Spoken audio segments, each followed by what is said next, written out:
Okay, thank you. The board has been in executive session. We finished at 6:03, I believe is our exact time.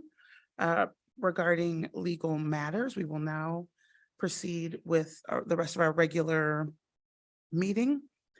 We do know we will have one change to our regular agenda this evening. We have an item that is currently on the consent agenda regarding the adoption of our fifth grade flash curriculum adoption. That will move to our regular agenda. I will be putting that in following our topic that is monitoring of EL 13 facilities. So it'll go and be the new number 7 in our agenda this evening. So I'll hold public comment on that topic until that time.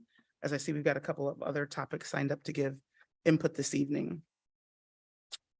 So we will get started.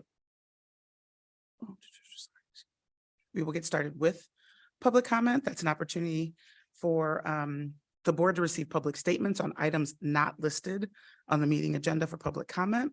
If you have a point of view for a specific agenda item, I'll ask that you hold that until I request during that particular agenda item.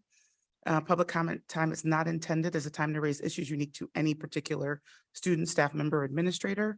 Rather, it's a time to provide your insights on issues more generally or of a wider concern. As a general rule, the board will not respond to public comment. I ask that you begin your comments by clearly stating your name and school attendance area. Please limit your comments to 2 minutes. We will use a timer. The board neither endorses nor censors any opinions expressed during public comment.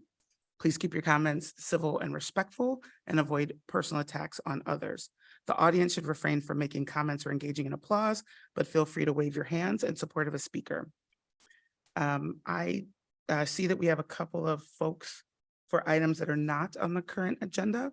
So I'll start for public comment in the room, and then I'll go to see if there's any on Zoom. So first I have signed up tonight is Larry White.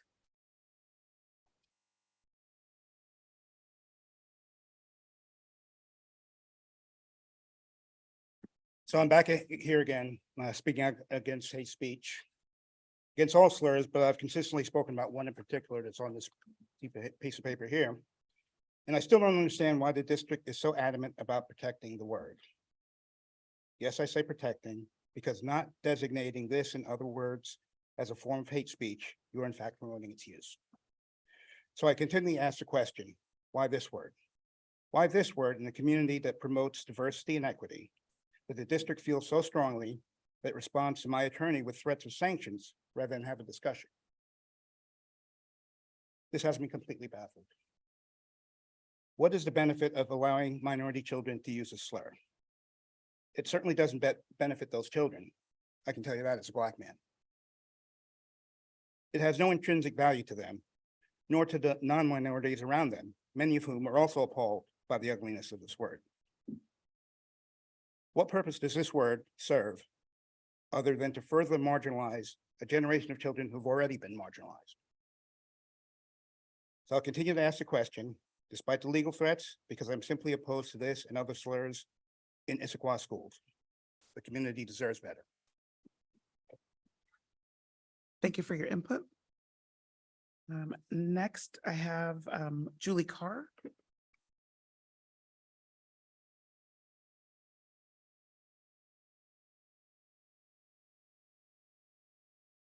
Good evening, Superintendent Taliak and board members. My name is Julie Carr. I parent 2 Issaquah High School students. And thank you for all you've done to provide a very good year for them this year.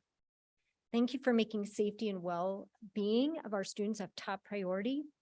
I noticed safety and how our school buildings are secured and the information you provide, like the King County River water safety tips that were recently published in a recent weekly bulletin.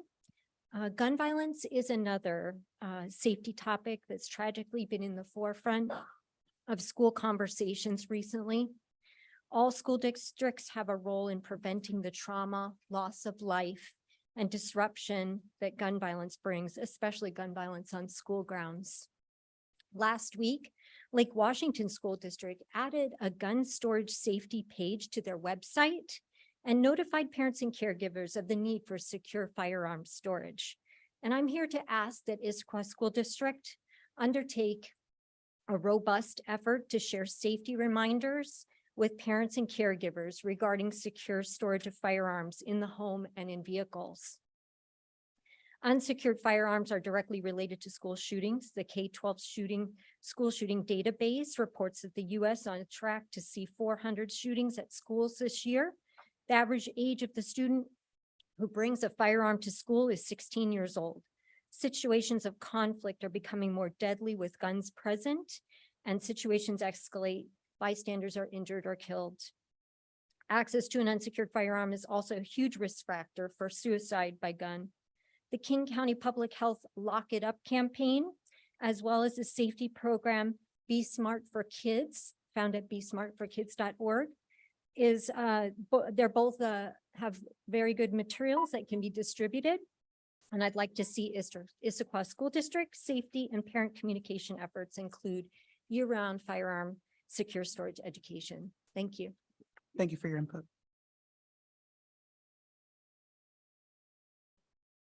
Anyone on Zoom? Thank you. With that, we will move to the approval of the consent agenda. Do I have a motion? Is it amended? As amended? As amended, yes. Sorry, I move the consent agenda be approved as amended. Second. Thank you. The consent agenda is a meeting management tool whereby the board is able to pass multiple items in one motion. The consent agenda has been reviewed by board members prior to this meeting. And as we did tonight, any board member may remove an item from that consent agenda and place it on the regular agenda for discussion. So we do have a motion. All those in favor? Aye. Any opposed? Thank you. Passed as amended. Next, we have establishment of the regular agenda. Superintendent, and are there any changes besides the one I've already mentioned? No other changes. Okay, thank you. So we'll move into our regular agenda. First up on our agenda, on student input.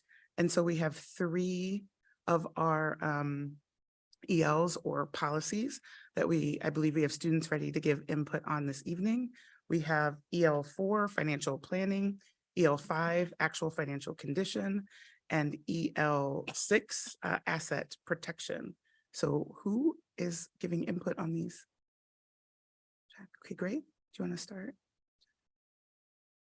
And are you gonna, how about do you have all 3? Okay, and did you also do all 3? Nope. You did 4 and 6. Okay, so why don't you go ahead and go through all 3, sir? Just say your name and your school again. Okay, so my name is Jack O'Connell. I'm from Liberty High School, and I'll start with EL4. So Executive Limitation 4 details the financial planning and budgeting concerns of the district and the superintendent. And this is primarily focused on the ethical and the prioritization of long-term planning of the district, making sure that we are in rational compliances and we adjust to the changing environment throughout the year. So throughout the 2022 to 2023 school year, there were significant internal and external events that affected the budget. Firstly, there was a significant reduction in students that equated to a $26 million loss in operating revenue, and as a in turn, there was a significant loss in funding, coupled with inflation that saw the cost of goods raise by 6.4% across that school year. And then as we transition finally from the COVID-19 online school era into in-person school, there was also the development of major projects to accommodate the new students. And so I gathered some peer feedback on the kind of the knowledge they had of the financial budgeting. And from what I could tell, there was a positive overall consensus about the financial planning. For example, 91% of the students agree that the superintendent allowed sufficient project funding. 83% of students agree that the district is safe in capital expenditures. And 84% of students agree that the district performed on the goals from the initial budgeting. However, there was one area in that only 64% of students agreed that the district budgeting adjusted to the changing financial climate. And that kind of brings me into the possible solutions. So the first one is the internal school fundraisers, especially as we transition into in-person clubs. A significant contribution could be to raise the amount of internal funding for those. And then secondly, just parent and teacher, potentially student input on what we prioritize when it comes to budgeting just at the beginning of the year and moving forward. Okay, Fantastic. Thank you. should I move to? You can keep going. Mhm. Okay. So the next EL is EL5, which details the actual financial condition, detailing the external composition of the district's financial situation. And this is primarily being conscious of what is currently going on and what can be done moving forward. So once again, there were a lot of concerns regarding the external and the internal factors that contributed to the current financial situation. Once again, the inflation rates, the rising capital expenditures on the new elementary, middle, and high school currently in development, the rise in overall operating costs and salaries, the loss of funding, and then the rise of in-person and extracurricular activities and the necessary funding. So in terms of peer feedback, once again, there was kind of a limited understanding of the financial conditions from the majority of students. But I was able to gather some consensus. Mainly, 100% of students agree that the district settled debt and government filings in a timely manner. 93% of students agree there was suitable funding for capital expenditures.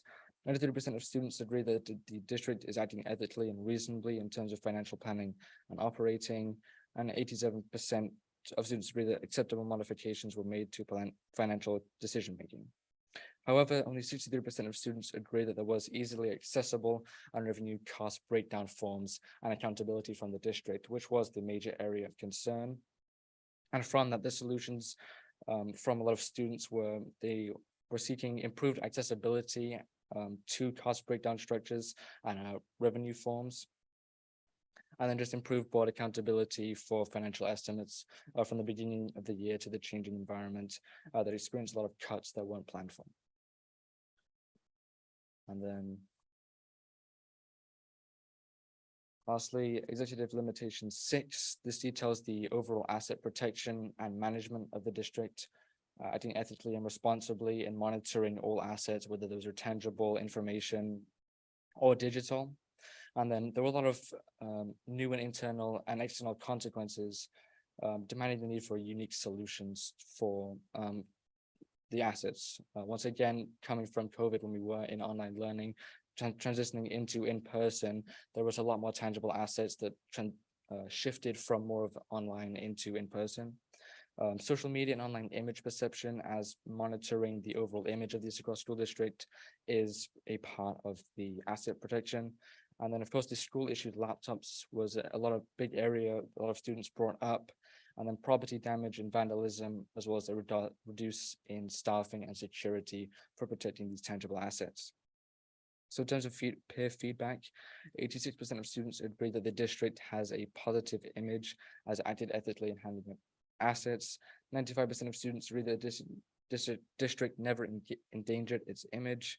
And 95% of students agree that the assets were properly preserved and records accurately disposed.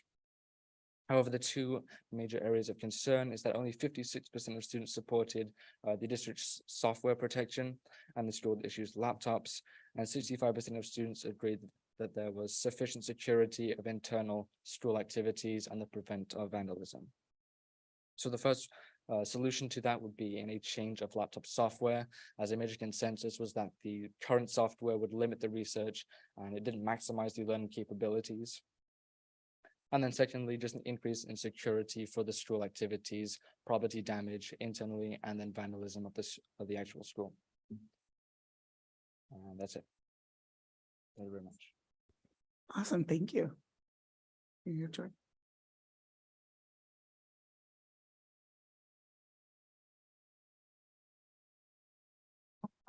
Oh, sorry. Can you just remind me procedurally when our students present this information, do they also send us electronic copy? I feel like sometimes we get it and sometimes we don't. Is there any sort of process or expectation? Just because it'd be helpful for them when we're monitoring it to be able to refer To refer back to the feedback. back. yeah. Yes, we've typically gotten, I think there might have been one instance where we did not, but typically we've gotten the both survey data, which is always helpful to refer back to, so we can see the end size as well as the written comments. So Jack, if you would send us your comments. Okay, great. Thank you. So we'll get copies. Thank you. And sorry, I didn't look that way. Okay.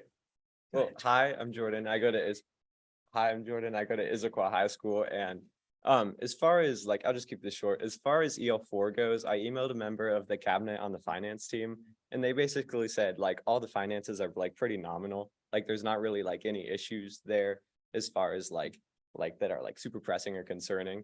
And so, but as far as EL6 goes, I did find two issues. One of them being that teachers are kind of worried that like, let's just say a kid skips class and like leaves 5 minutes before the school like would officially release them. They're then worried that like if that student gets hurt on campus, that like that legal fallout would then fall back onto the teacher. And so they just kind of want to know that like they're legally protected there, or like they don't really know or have like many people to ask about like what would be the consequences of that type of situation. And then the other thing I found is that teachers are kind of worried to like lay down the hammer when it comes to AI plagiarism, because they think that there's no like set rules as to what plagiarism with AI looks like. And so if a student were to plagiarize with AI, and you know, because like Turnitin can detect that type of thing, they're worried that like if they were to charge that kid and give them, let's just say, a 0 on the assignment, then that parent would like come back and like be like, hey, you just gave my kid a 0, but they didn't like break any like set fast or like hard in stone rules. And so teachers are kind of just like conflicted, because it's like it's their job to like teach the kid how to learn, but they can't really like enforce that because they can't give the kid a 0.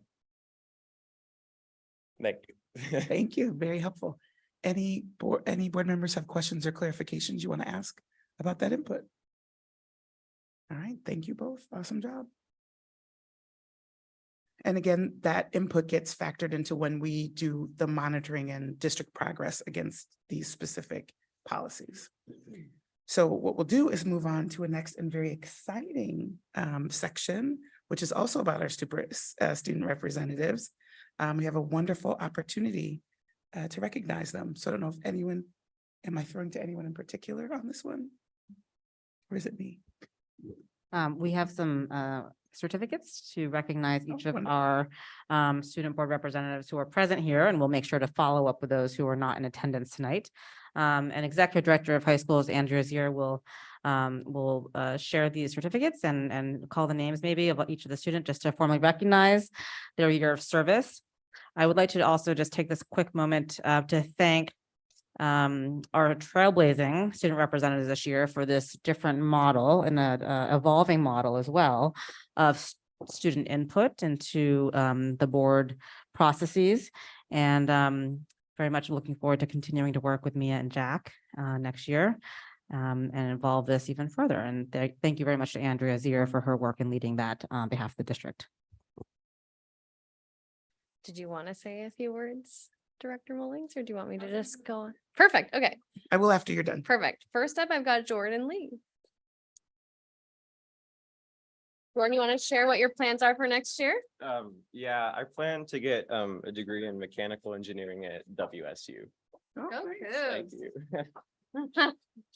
Love that. All right. And then I've got Mia Williamson, who's one of our student reps who's also coming back next year. Okay. And then Tharang, you want to come up and share what your plans are for next year? She's one of our seniors who's graduating. So I'm going to UW for computer science at their Paul Allen School. Yep. Nice. And then Jack O'Connell, again, coming back next year. We're very excited for that.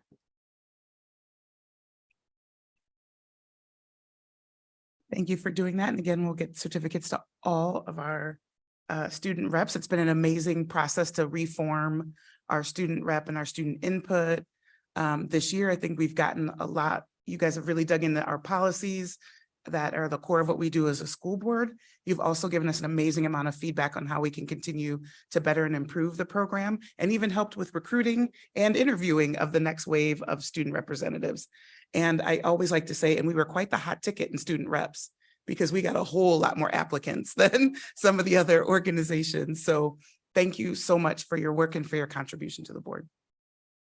Of course. Yeah, so I want to echo what President Mullings said about thank you for all the feedback, because we had student reps for a long time. It wasn't really working the way the board wanted it to. We got this great idea of let's have 8 of them and have them do all these things. Some of that went really well. Some of it went less well. When we did the interviews for next year, Director Moraldo kept saying that we were trying to fly the plane while we were building it. And Director Gallinger said to me, oh, I think we should do a presentation at WASDA about, how large districts can utilize student reps. And I'm thinking, let's wait till next year when we've kind of smoothed out all the rough edges and, know a little bit better what we're doing. But I mention this now because, hey, if students come to WASDA with us to, although it's in Spokane, so that might not work. But I was going to, because students are always a big draw. But anyway, I really want to thank you for all the feedback, because we know some things didn't run as smoothly as they should have. We've learned a lot of stuff that is going to be way better next year. So appreciate all your input. Thank you. Okay, so we are going to move on. Can we interrupt to just get a picture with our 4 representatives who are in person? And we can maybe just get them sort of near the dais so we can memorialize this important moment to celebrate you. And thank you. And Stand up so we can see us. yeah.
Awesome. So next up on our agenda, we have works in progress. Superintendent, over to you. Great, thank you. I'll keep this pretty short tonight, but I first of all wanted to start with a recognition and acknowledgement that over the past 2 board meetings, you've seen Bethany Rogers to my right quietly join Diane Gambari side by side in her duties as recording secretary for the board. And tonight, welcoming officially Bethany in her full leadership role with Diane on the side, off to the side, providing support. So just want to say thanks, Bethany, for joining us up here solo. And Bethany will be transitioning officially to the position on August 1st. And don't worry, Diane, we will have a way to recognize your contributions at the next board meeting, which I've already given her heads up on, so it's not a surprise. I think it's nice to tell people when that's happening so they can prepare themselves. So Also hard to surprise Diane. and also very hard to make. Yes, I've had to do some plotting, I guess, to make that work already. So anyways, I want to acknowledge that formally. Happy to have you side next to us, Bethany, tonight. A couple of just quick updates. Last week I attended the 5-chamber breakfast hosted by the Greater Issaquah Chamber of Commerce. Chambers that were in attendance included obviously Greater Issaquah, Mercer Island, Sammamish, Newcastle, and Snoqualmie. And I've been doing a lot of superintendent network and collaboration opportunities over the past week, including our regional Puget Sound ESD, regional superintendent business meeting. One of the topics that we discussed at that meeting was the social media litigation that is asking districts to consider to sign on to. And I'll be providing the board with more updates about that as we, learn more about that effort. Also been working with a different superintendent leadership network to continue to collaborate. Many of those topics are really about how districts or how superintendents are currently preparing to reset for next year to close out this year successfully, and how people are adjusting to adjusted budgets, because that is a topic that is facing nearly everyone. And then finally, continuing work with our Center for Collaborative Studies, which is a consortium of different local districts here, just to continue to collaborate on great teaching and learning efforts. The highlight of that has really been book studies, and prior to COVID, a conference. So we've been talking a lot of different business items and this opportunity to reset and how we think about what is most valuable to our teachers. So that's been very positive, and that's where I share the board leadership with Durana Uzzle from the IEA here as the president. So that's been a powerful collaboration opportunity. Other than that, it's just the end of the year. We're excited for graduation next week. We have 2 cabinet members who have a senior who is going to be graduating. Those 2 cabinet members, Shereen Carver and Donna Hood, will be in attendance, supporting their student or their child in their graduation efforts. So you'll see them in their official capacity as a parent next week at graduation. So with that, it's just the end of the year, and we're preparing to just close out and do the appropriate celebrations, which was marked today by a retirement ceremony, which was a lovely opportunity to recognize across the entire district those who dedicated, many of them tandem family pairs, spouses who work in the district together and are retiring together, but also many generations of family members who are both employees, current employees, prior employees, and have students in the district. So that was very, very lovely. That's it. Fantastic. Thank you. Next on our agenda, we have an update on the strategic plan. I see that we have a team member joining us at the podium. Superintendent, you want to kick us off? Great. Yes, this is part of our regular update. We are moving now towards work plans, implementation plans, and making the aspiration of both the vision that was adopted by the board and the high level set of priorities come to life. And so we have had some, adjustments and changes, but also we'll, our commitment is keeping everyone in the loop about that. But reality is now sitting in, and how do we turn our attention to that as we make plans for next year and bring that along? So Marcel Hauser is here, and he can introduce himself about what we're up to. Marcel Hauser, Senior Advisor in Strategy. Good evening, everybody. So today we just want to provide a brief update on the work just today, where we are right now. We've moved into implementation planning. We've started to really look at our outcomes per strategy, but also our targets and trajectory. So I'll share a little bit about where we are going, and then we're in draft mode still. We have some alignment workshops coming up next week. We also have routine workshops in the following week after that. So some work to come, but we're happy to provide an update on where we are today.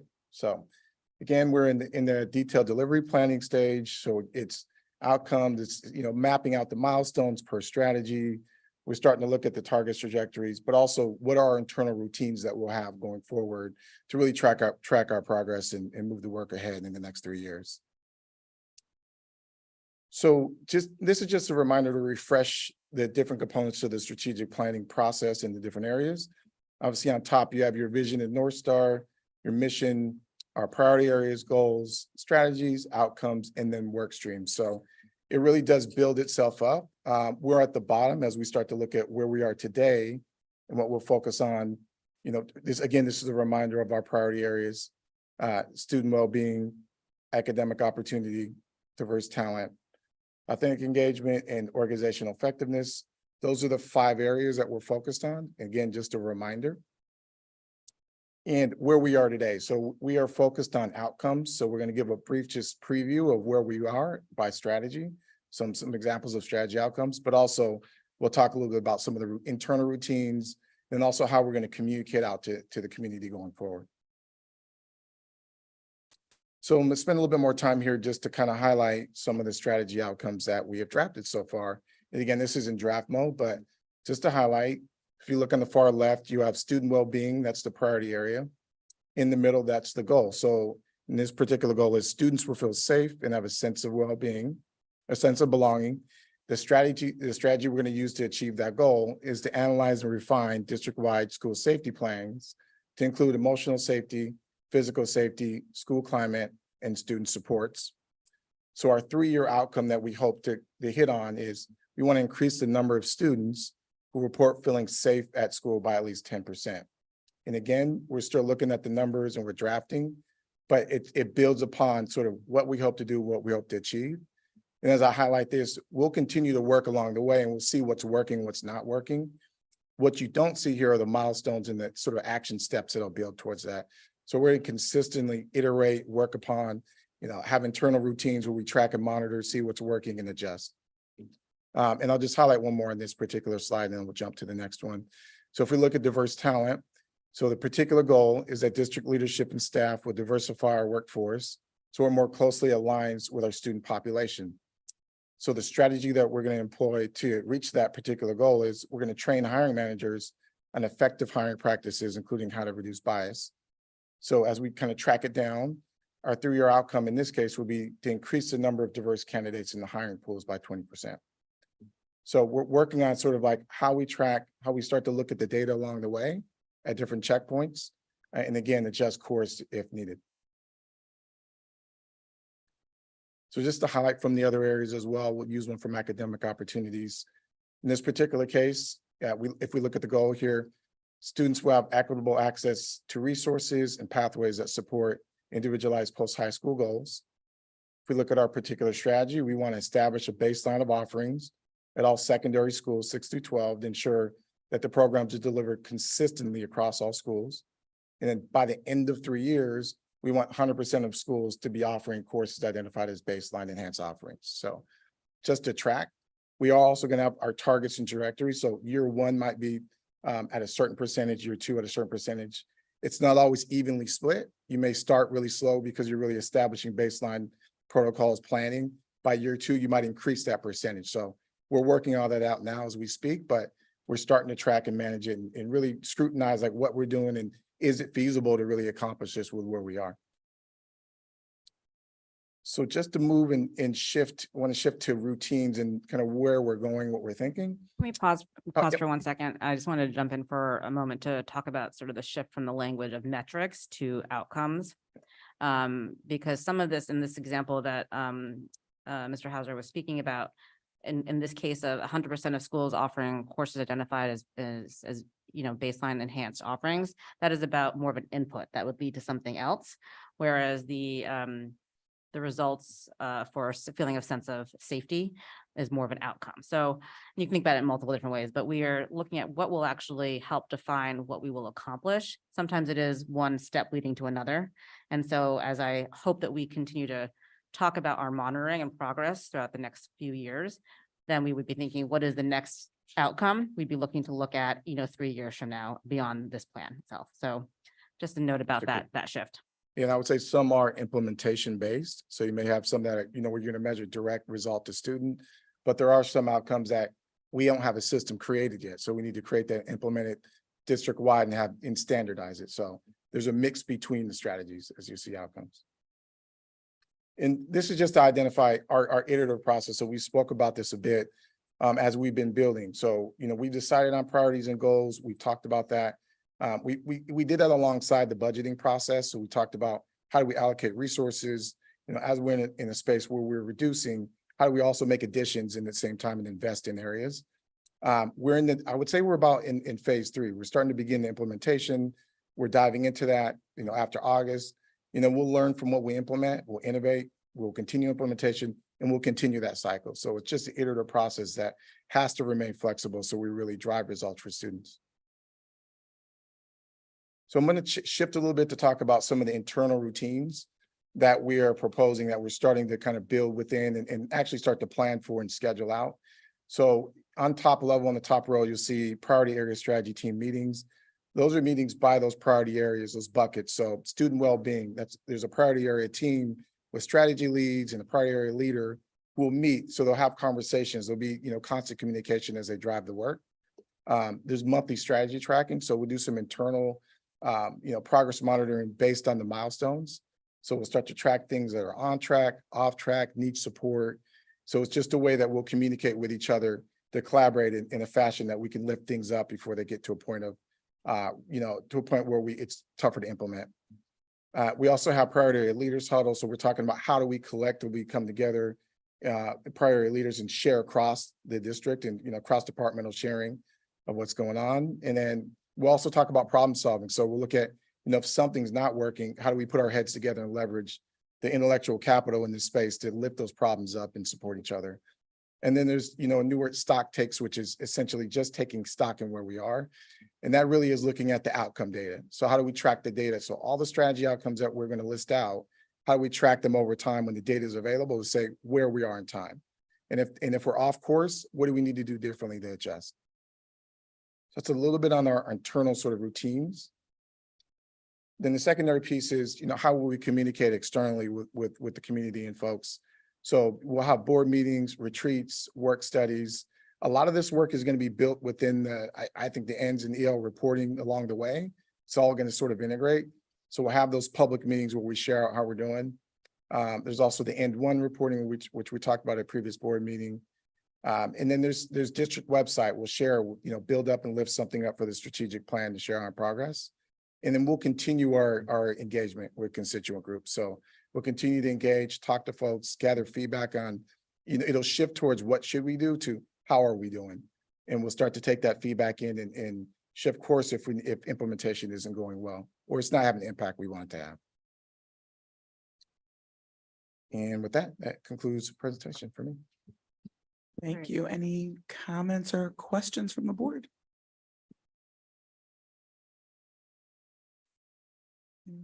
I guess I have one, and you got to it on the very last. Well, I think you're getting to what my question is on the very last slide. And I know earlier on in the strategic planning process, there was a mapping done of the ELs to strategies. And I think my question as we're going through is, I love a good project plan more than most people. So this feels really good to me on the strategic plan, but I think there's places where we have policy in place that I'm not sure about the awareness, the adoption. And we're going to talk about, EL 12 is one we've been talking about for a while. So I guess I want to figure out how do we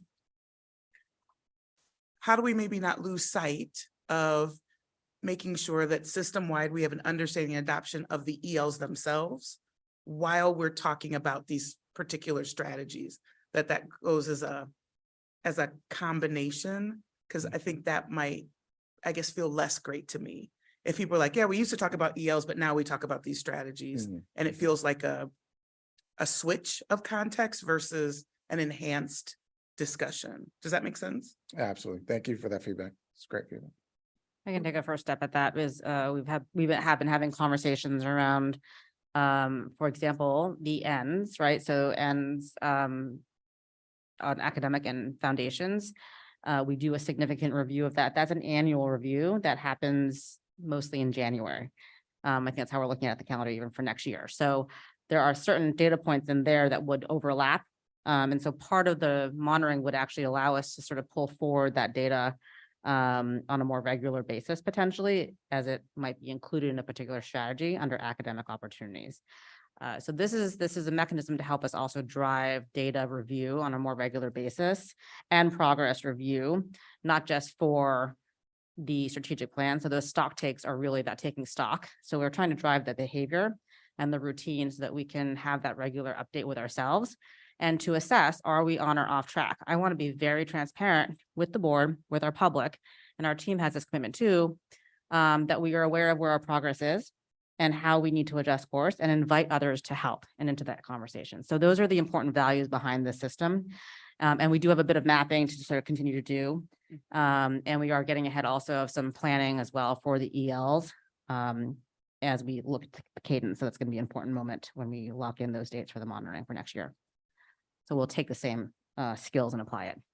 And I was also add to the EL, so as a companion, it's real-time data. So anything we're doing with the strategic plan is like a forward-facing thing, whereas you may have some data that's using lagging data with the ELs and N. So it's sort of like, here's what we're doing about it. Maybe that could companion piece to some of those reports. So it could supplement.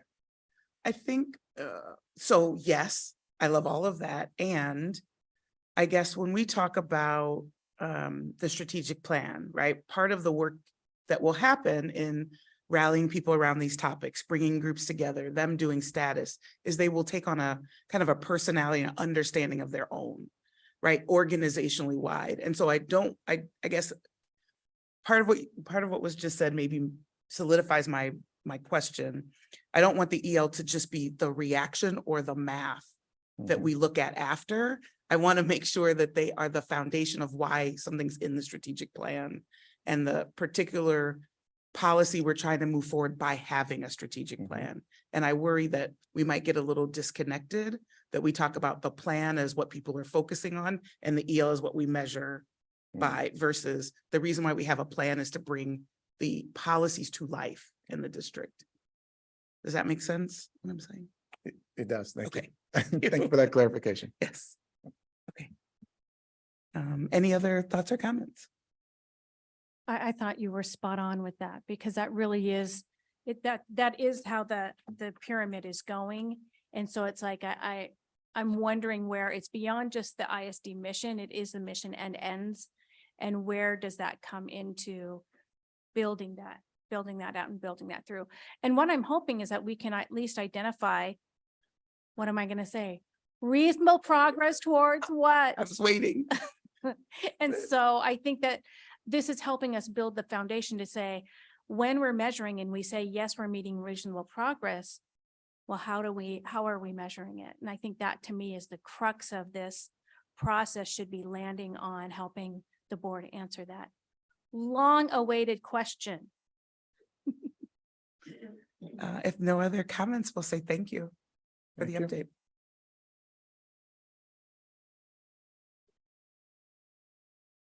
Okay. With that, we will move into some good EL work. And our next agenda item is monitoring of EL 12, our learning environment.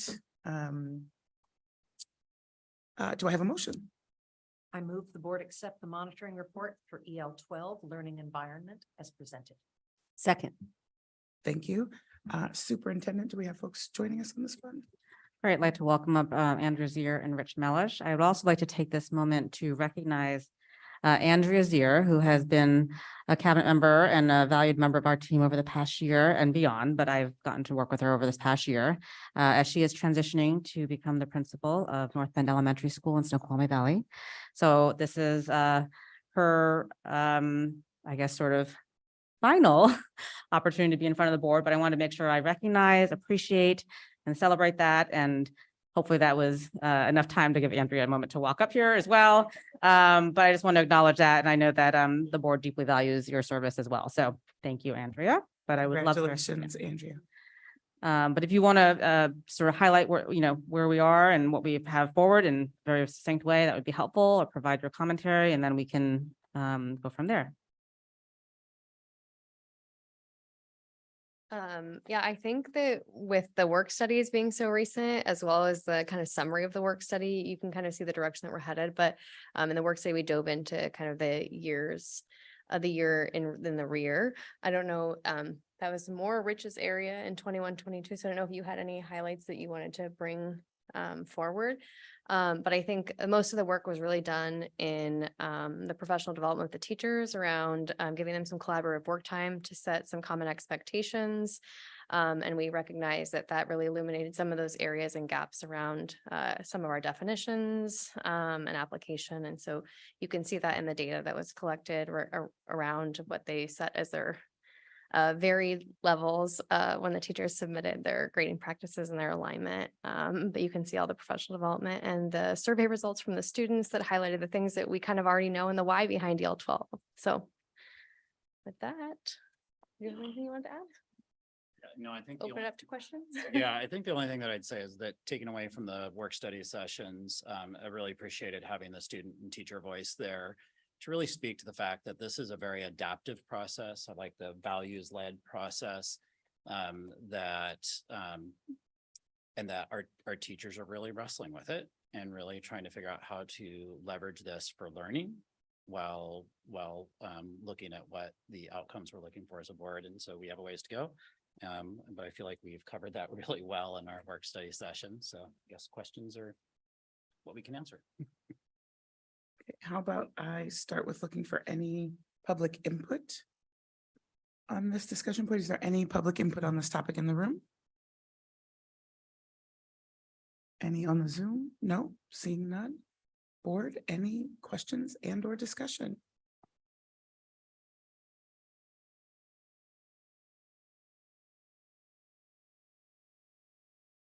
Do you want to get started? Thank you, sir. So hopefully our students can also weigh in on this, since this is a huge part. So we lost 2 students. I hope the other 2 stay for this discussion. It's probably one of the most important policies that impacts your daily life. So I think I'll just start from the top. First of all, I want to acknowledge to Rich and Andrea, our superintendent, that this is not easy work. And it's not easy to try and find alignment across our 1,200 certificate staff. So I acknowledge that and I appreciate that. Same time, the iterative process has to come to some conclusion or what we heard, I think the language from our teachers and from our board was some minimum standard of expectation for like, what is mastery? What is like, there's some just basic definitions that need to be, I think, interpreted more clearly. So in the general interpretation, I would seek to say that that actually needs to probably be defined by our district. I think the board language is still good because our board language is saying we want best practices and we want equity and we want alignment. And then it's up for the district to highlight what mastery is. And so I think that's a missing piece of work that the district needs to do, because we heard that from multiple teachers. Until they have an idea about what that means and what does multiple attempts to demonstrate mastery mean, it's going to be impossible to sort of align. And I can understand why our teachers walked away from all the training, and as they shared in the work study, of being, oh, well, I thought this was just sort of a recommendation. Like, well, that's actually not what board policy is. So moving beyond the general part to the first part of evidence for the modules. So I'll just talk about that one. So the October 1 module.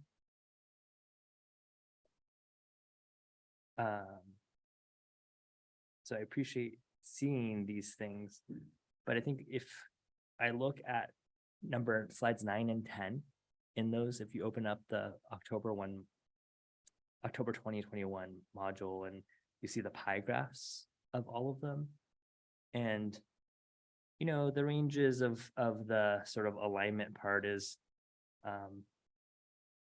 anywhere from 53 to 70-ish% of alignment, and that tells me like we're not there yet. So that certainly is not approaching levels of mastery in my book. So I would be curious to see, and this may be something that you guys need to do every couple years, since this was probably now dated, to see, because I know there's been work done since then. So in maybe fall of 2023, like what would those pie graphs look like next fall? Because I would hope that they look different and we see reasonable progress towards compliance. And then going to the next graph, or excuse me, the next PowerPoint, which was the one for January of 22. I had 2 questions specifically about that. One, it's slide 11. And this is where I think we get into the either lack of clarity or the confusion in the communication part. And I think this is the part that the district needs to own on behalf of our teachers and our students, is because this work is important because our teachers and our students all have to know like what the game plan is. And when they don't, we don't have even application of it. So in that slide, it says these policies focus on allowing opportunity to recover from below standard work. For example, our grade improvement policy only allows retaking of courses at a C- or below. And so I think that's confusing, because what I think in that, clarify if I'm wrong, that means that if a student wanted to retake the whole course, they could only retake it if their grade was below that, right? But this policy is talking about homework and grading of assignments, not about that. So I think that teachers walk away with, I don't really understand. What am I supposed to do? And what am I supposed to allow? And I can totally see why that is. The other one is then, Wait, can I ask a question on that page? 'Cause Yeah. I was looking at that. Because I was wondering if where you were going was that Right. the C minus becomes mastery. Because that was kind of referred to at least in, yeah, it's someplace in a couple of places about, you know, grade improvement if you had a C minus or below. So is that gonna, are we heading in a direction to say C minus is mastery? Or No, this. getting above it is mastery?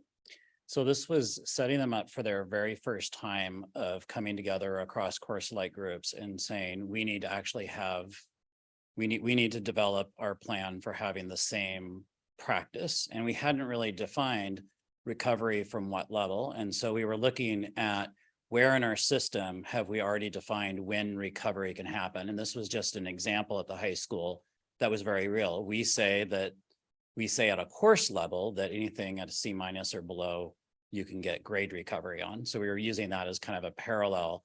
Yes, hopefully in the presentation of this, we engaged in the conversation with the principals so that they could engage in the conversation with their teachers, that's just an example within our system of recovery that already exists.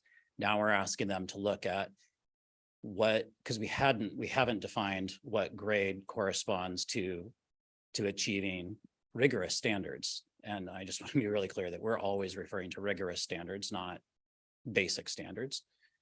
So when a student achieves rigorous standards, we haven't to the point that was made previously defined what that correlates to in a grade or a GPA or percent.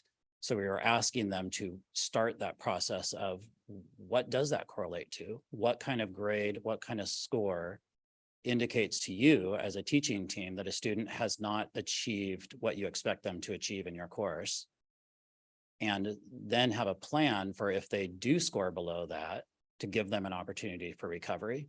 So it was the very beginning of a conversation that this slide was created. It was the first time we asked them to wrestle with that issue and tell us their best thinking. So that's the origins of that at that moment in time. but fast forward 18 months later. Yes. We still haven't gotten to that conclusion. And before we enter this next school year, I would sure hope that you, as the executive director of teaching and learning, can tell us as a board what that is. Because our students and our teachers deserve to know that before you walk into another school year.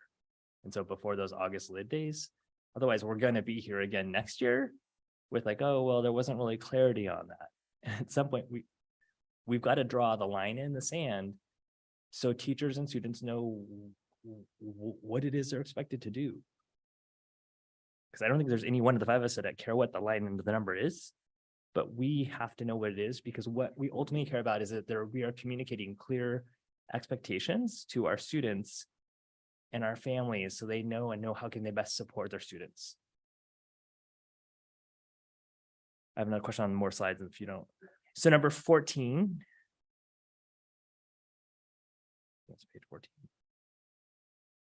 And this is another example. So it says, guiding question for the answer, will the final exam substantially change a student's final grade? Oh, sorry. The question was, do we have to offer recovery for finals?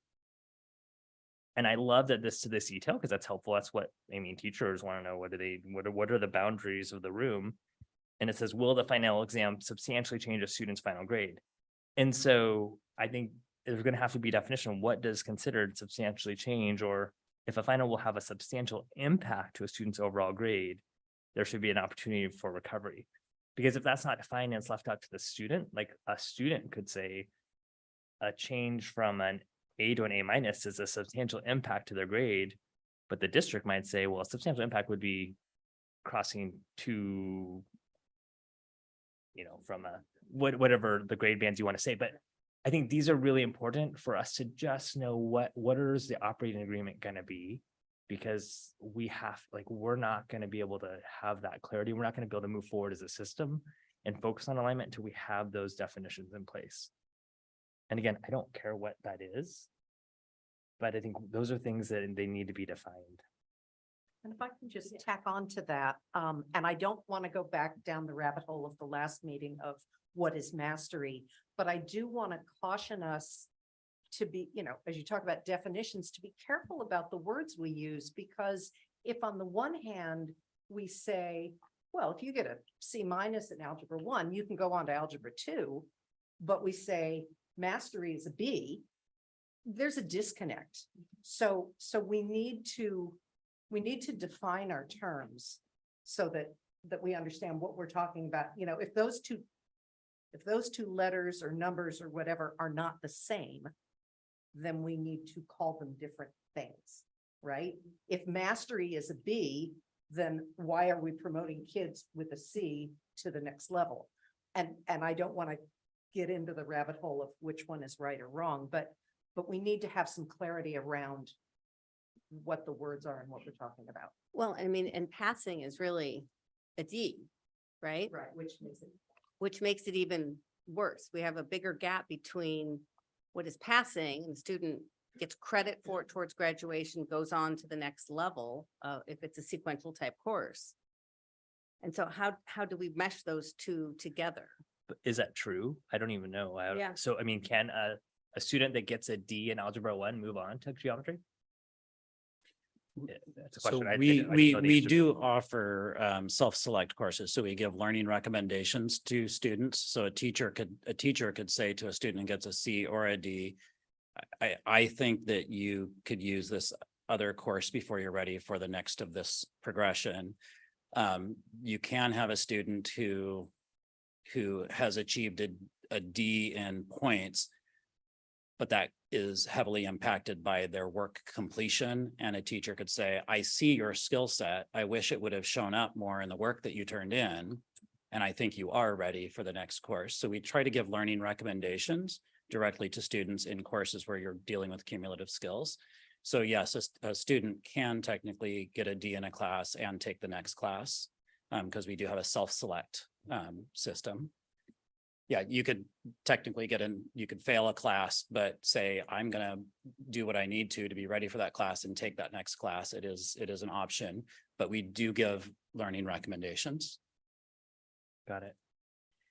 And on to that, one more thing on that page about finals. I mean, I'll be honest, I hadn't really thought about finals when we say you need multiple opportunities. Because I mean, I can see over the course of a semester having multiple opportunities to improve grades and assignments. But how is that going to work with finals, especially in June when grades are due? And how will that work for teachers, and how many times kids have any kind of opportunity to make an adjustment to their or retake of their final? That is part of the complexity of this Yeah. conversation that is really difficult, because semester 1, when you're going to have that student back in a year-long course, one could make arguments that there's opportunities because you're continuing education along there.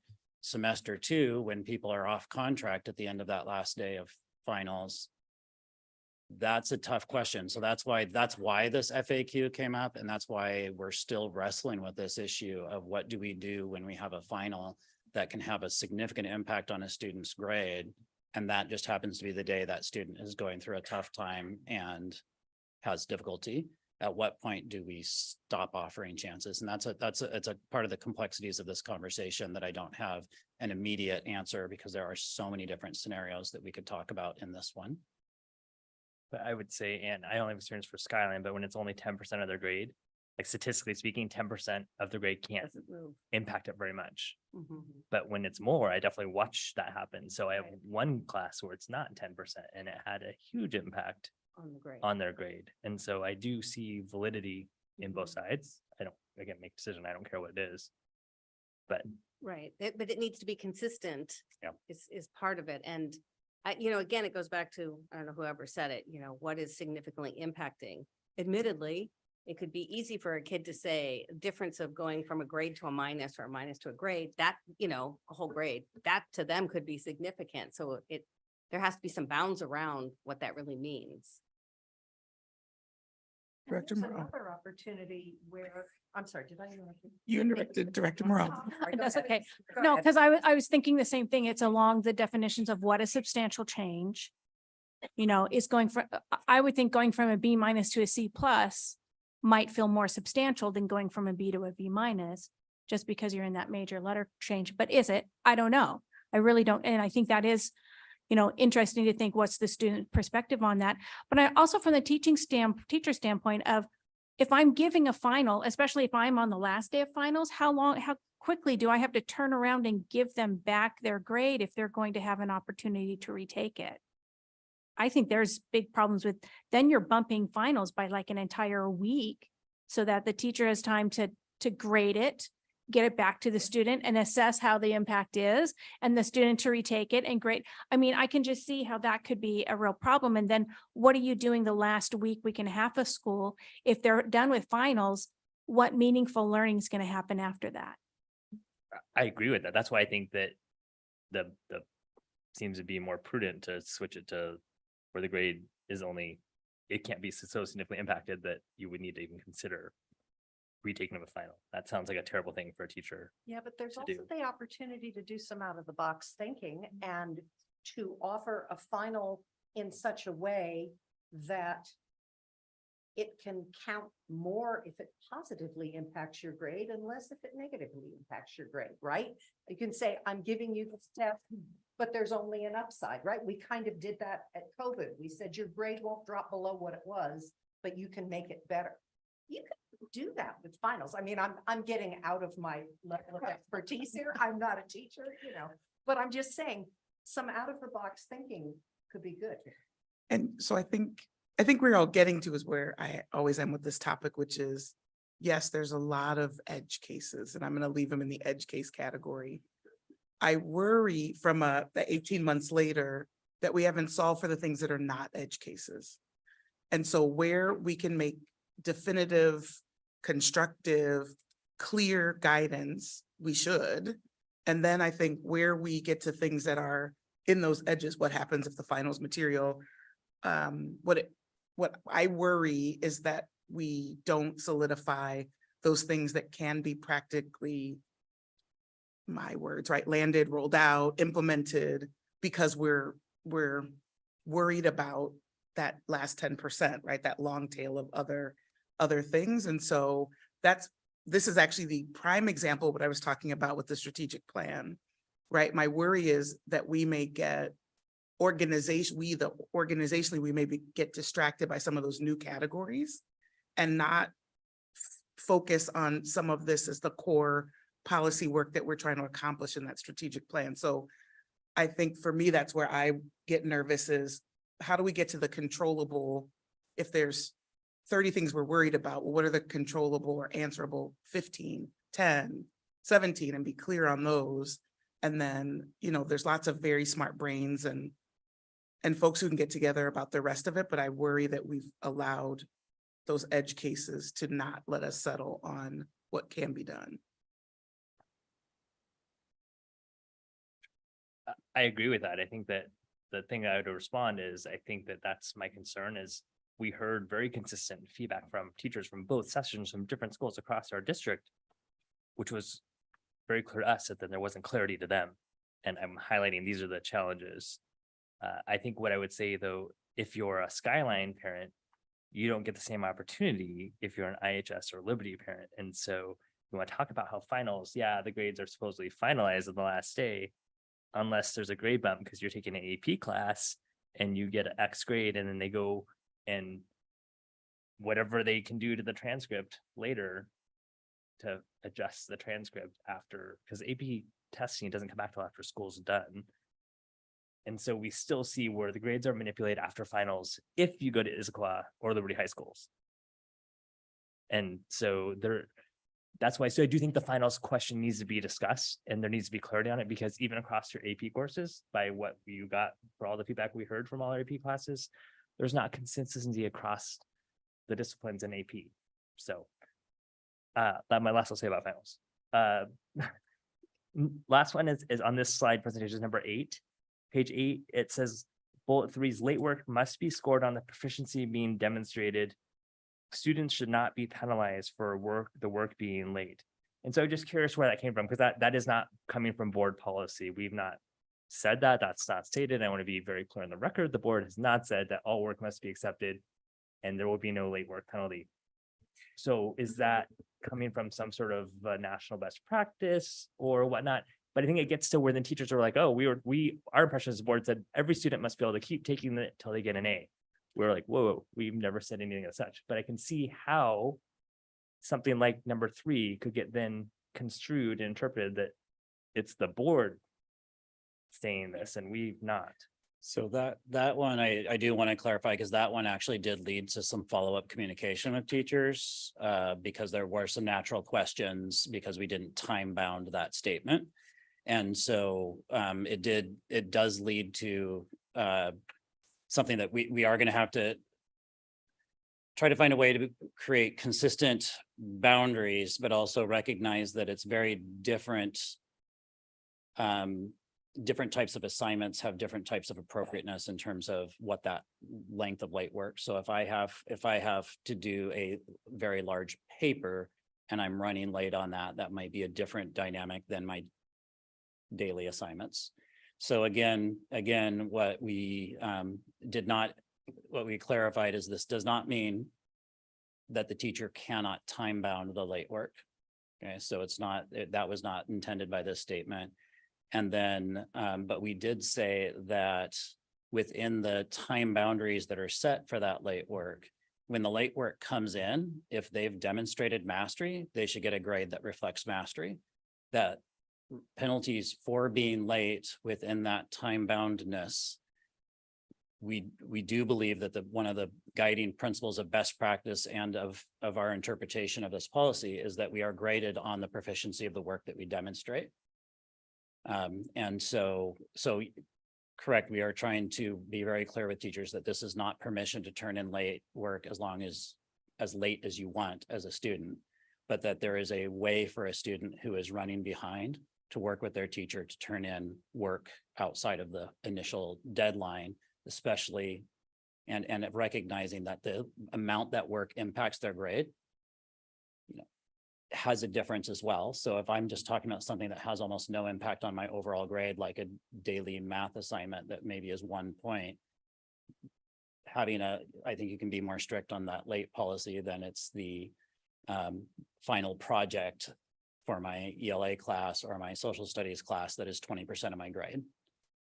So there's some nuance there, and we do need to clarify and bind that, and also make sure that there's no lasting impression that we are talking about endless deadlines. I just Yeah. want to add just that I think I've been thinking a lot about EL12 since our work studies and doing some of this reporting. And I think some of the disconnect from the conversation, the work study that really became apparent to me was around this whole discussion around the definition of mastery. And I really look back and I think our approach to EL12 and 21-22 was really driven by two main, what's the plural of focus? Okay. I was an English folk guy. It just feels like a weird word to say, and I was an English teacher, but I think we took it as more of the hope and agency piece around students that are struggling to pass and earn credit. And that was the focus around equitable grading practice and the experience of a student having a wildly different experience with a different geometry teacher. So I always think of the twin example of two twins in the same class with different teachers. And so with the limited amount of PD time we get to really dig into this work with teachers, we have to have a reasonable pace of what we're accomplishing from year to year. And so I think those were what we viewed as our biggest priorities in 21-22 was focusing on working towards alignment of classes with different teachers and the hope and agency for our struggling students to make sure that they always have hope and agency to continue to be able to find success in their classes, and less of maybe that C student who's really aiming for an A, which is kind of the edge conversation that you brought up, Director Mullings. But I do think that particularly the late work penalty comes out of the work we started with these conversations years ago with Gusky and some of that work around grading and behaviors, because an assignment being late is a behavior of a student who maybe didn't manage their time or happened to have multiple assignments due on the same night and they chose sleep or had a really late athletic or club. And so this was about sometimes late work is really about a behavior, whether that's a student still developing executive functioning with their prefrontal cortex, or whether that's something going on in their personal life. But I think that part of that also came from that conversation, is that if a student really has the skills and demonstrates them when they turn in the work, and if it's a couple of days late because of a behavior, they should be honored for their skills and knowledge and not the executive functioning. So that piece of that, I think, comes from that section of the conversation of all the work we've done around best practices and research-based practices. And I think some of the gaps in some of these edge conversations comes from what was reasonably trying to be tackled in year one, which was more course to course alignment, and hope and agency for students that get D's and F's. And I think that's what we attempted to do, which is why you see some of those things around mastery, or you see some of the C- examples for, which is what we model off of our summer school grade improvement. So I think that's where like the bulk of the work is around that, and less around some of the other big parts of EL 12, like homework and stress and the edge conversations around a clear definition of mastery, and some of the communication pieces, conversations we had around where can all the students find their teachers' late work policy. So those are things that I don't think we've gotten to tackle with the amount of time we have to address it in EL 12 year to year with staff. So it's nice to hear like what some of the priorities are to tackle next, and what is helping us develop a list of clear guidelines. And then we still have that looming piece of like the law of the teacher owning the grade book. And I appreciated Director Mulling saying that one time, like, I'd love a clear list of what we can say is like required as minimum standard, and like what is still loose. And that's still work I think we have to do. That's tricky work. Yeah, and I just want to add, I appreciate everything that's being talked about here.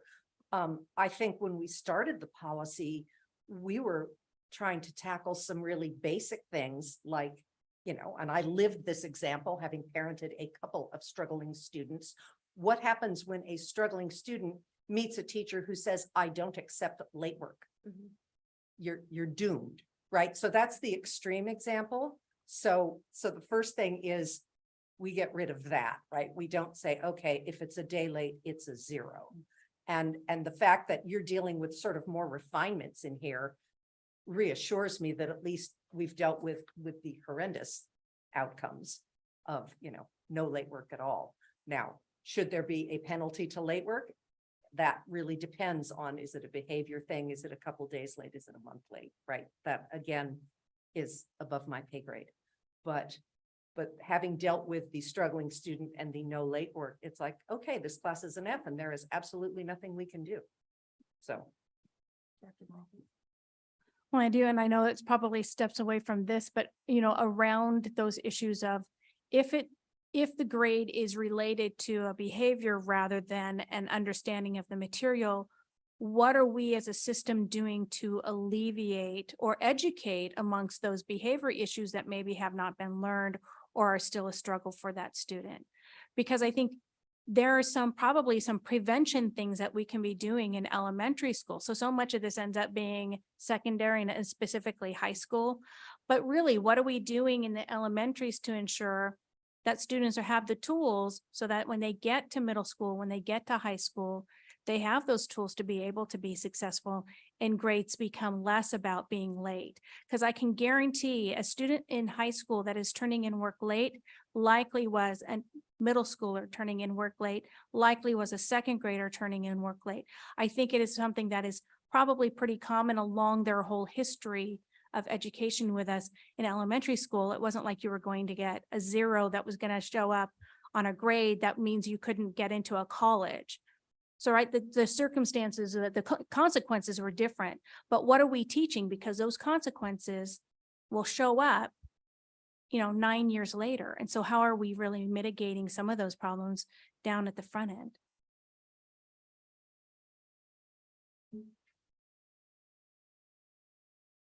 Additional thoughts or comments before we move forward? Well, I just wanted to ask on, I guess it's the one about social emotional learning at the high school. I know I was reading through the students' comments, and it's wild comments about like flex time. So in 21, 22, were the SEL lessons embedded in the courses? And is that changing to be in flex time? I guess I'm looking at where that's Yeah. going, because I feel like I've heard that there's a change there. Yeah, well, yes. So, I'm just gonna take you on a couple year journey to make sure my brain is right with how it was started. So in COVID, when we were fully remote, that was when it was required by OSPI to be built into the schedule. And that's when we had Wednesday SEL Zoom lessons that were kind of like haphazardly designed, kind of because we weren't quite expecting, and there's not a lot of high school SEL curriculum out there. So then that evolved into the 21-22 school year. We're back in person to be a combination of things. Teachers did identify integrated lessons that are, I just want to be clear, teachers teach SEL every day. They just often don't name it SEL. Like as an English teacher, the amount of SEL skills that translate into like novels we read with characters where we talk about those things and the human condition and relationships and things like that. So we just don't name it necessarily or really align it with the Washington State SEL standards. So in 2020-21 school year, the teachers, as part of their EL 12 work, also collaborated on digging into the Washington State SEL standards and identifying one standard that's already correlates nicely with their curriculum and embedding a lesson that school year into the classroom. And so they did deliver one lesson, but we didn't make them organize like which Washington State SEL standards. So they all could have chosen one for all we know and then not cover the other 5, because it was like, let's just try this on for size and see how it feels. And then that was supplemented with some SEL in flex time. So, but Liberty didn't have flex time that school year. So they were really just doing that, and some lessons maybe pushed into English classes, but Skyline and Issaquah were doing them in flex time. This year, it's been all in flex time across the board with all 3 comprehensives or advisory at Gibson Eck, being lessons. The change this year was being developed by content experts, if you will. I shouldn't put air quotes, but like our Swedish people developed any of the ones on mental health. And so that was like an expert in that content area. But our move next year, I'm really excited about it, is there's a high school SEL committee that has decided to take SEL out of flex time because of this, the feedback we've gotten, and do full integration with plans to like deliver all the Castle standards spread throughout the courses through either integration or teacher modeling. We've been partnering with the committees for children that are the same folks that develop Second Step to really dig into what this could look like at high school in a better way. And we've had students and teachers and counselors all on the committee, as well as some of our cabinet members who are experts in MTSS. And so that's the direction for 23-24. Great, thank you. That was very helpful to hear the Yeah. kind of both the history of it and then what the changes are for going into next year. Any additional questions? Yep, going back to page 2. So starting from the top, about homework practices should be consistent across grades and secondary departments, A, and B, homework practices should be consistent across schools, not necessarily including elementary special programs and accelerated offerings. So I don't think that the evidence provided actually supports that those are actually occurring. So the evidence provided was a very loose parent survey. Like you didn't match like, oh, 5th grade parents saying that 5th graders have X amount of homework per day on average. So it's all very global. Same thing for your teachers. It's just the whole spreadsheet of every teacher that was surveyed in elementary school and what they said. And I guess if I wanted to do some data analytics and match who were all the 5th grade teachers and what did they say that they were assigning. So I would say that what was provided as evidence doesn't actually tell me that that is being met. And certainly the fact that you have 8th grade exit surveys and 12th grade exit surveys, you could easily get this information on average, how many hours of homework do you do every weekday and on weekends? And then you could actually have that information by school to see, is there actually equity across our buildings and across our district? And for any future parent survey for elementary or teacher survey for elementary, it's going to have to be identifiable by grades. If you guys have outlined in base the documents you sent us that essentially it's roughly 10 minutes per day per grade in elementary, what evidence you provided doesn't actually show that that's what you're implementing.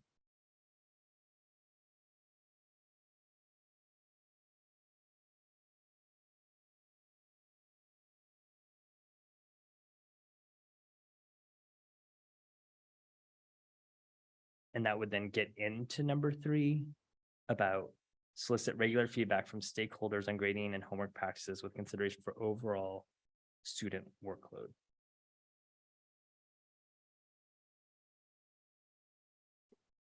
And again, if you look at what was provided to us, it's a smattering of useless is not quite the right word, but it doesn't actually provide us meaningful information because the N probably isn't big enough, number 1, but 2, how it's presented, I can't make meaning of it. And I know we have a policy on providing us information in a way that we can actually make meaning for. And so if you click on that table, which is the embedded link from page, oh gosh, it takes me back when I click out of a link. Talking about the secondary grading, Yeah, page 4, page 4. middle of 4. That's a problem.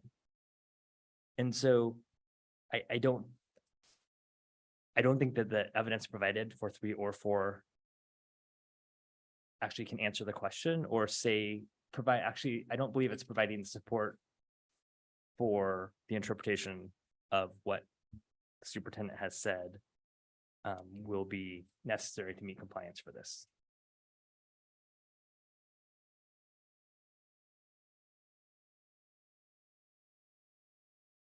So as somebody who has to write this down on our sheet, is it then board work to come up and work with the superintendent and staff, should, like in a work study, to really come up with what would be meaningful data to provide to the board?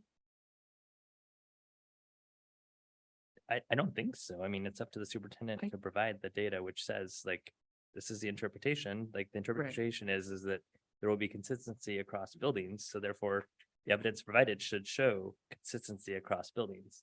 That's not what the evidence was brought to us. Yeah, I agree with that. I don't think that's board work. No, this is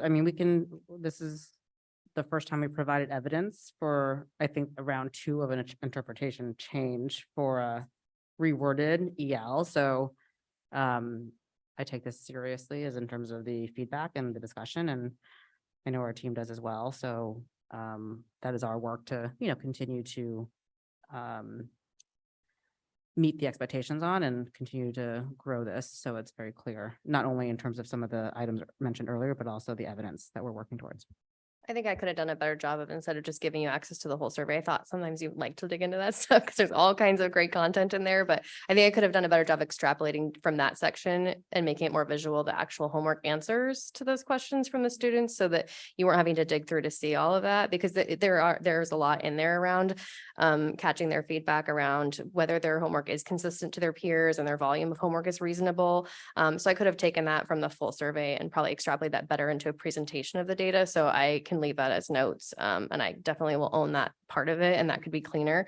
I also think that because it was year 1 of implementation, the work was around giving teachers the time to align both the purpose of their homework, the volume of their homework, and how homework is graded. And so that's where that alignment happens. So to gather that feedback would take a little bit more time after they've actually implemented it. But that year was the planning for alignment, if that makes sense. So I don't know if that was, it's repeated from some of the submissions they did, but that was a little bit a part of it. But we focused more on the open agency pieces and the alignment. Yeah, I guess I worry about the selection bias of who's completing that survey versus if you did it in 8th grade and 12th grade exit surveys, everyone's doing them. And so I think you would have a more accurate picture. Yeah. In order for us to compare, otherwise I'm really comparing the students who decided to complete the survey at Skyline versus students who decided to complete the survey at Liberty. And I'm not sure that that's a comparable subgroup versus if it was all students because they have to graduate. Then I think that I would feel much more comfortable knowing like, oh, look at, here's what the students collectively at this level at Skyline and Liberty said. And so the same thing is, I appreciate what you're saying, but also 8th graders. So we don't actually know across our 6 middle schools.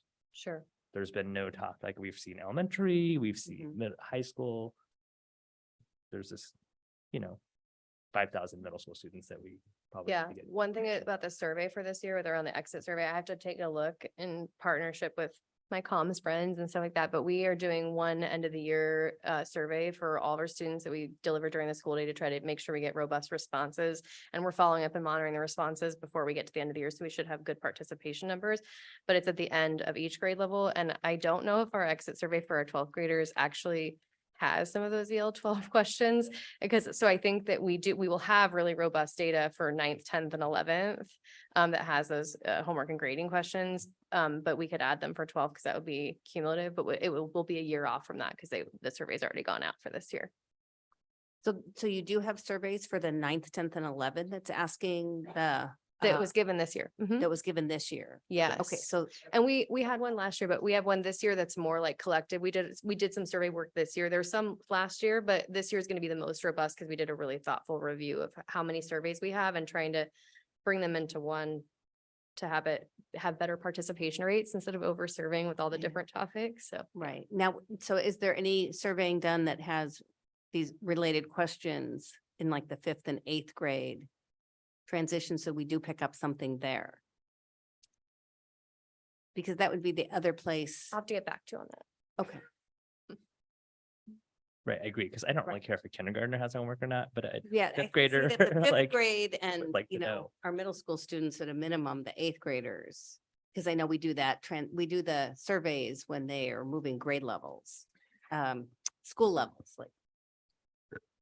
So I think for me, I'll just go back to the previous discussion on strategic plan. But this discussion is the embodiment of my concern when we were talking about the strategic plan, which is this particular EL, and maybe there's others, but this particular one, I think as a board, we have really been trying to get to some level of deeper understanding on what is the implementation plan, like to get to full rollout. And yes, in early stages, we may be measuring how far we're getting in different ways than in later stages. But for me on this topic, I just struggle in general with what did we think we could accomplish by when? And are we on track to doing that? So I don't know if it's that I'm wanting to bundle this particular implementation is the only word I have in my head, implementation of EL 12 in with the strategic plan is maybe it's a separate thing, but it gets tracked and status in the same way. Or if there's some other way to handle that, but this is exactly the thing that I guess it makes me nervous from the last conversation, because I just feel like I can never get my arms around precisely where we are and how will we know if we're getting to progress on it. So all these questions would be included in that, right? We would have actual outcomes for where we think we can get in certain years of this implementation. We would know what vehicle will measure those through.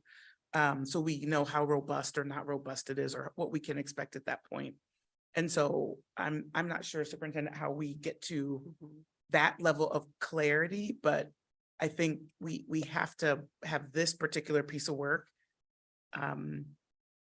I don't know, managed in the same way so that we can get a sense of are we getting where we believe we need to go? That's my.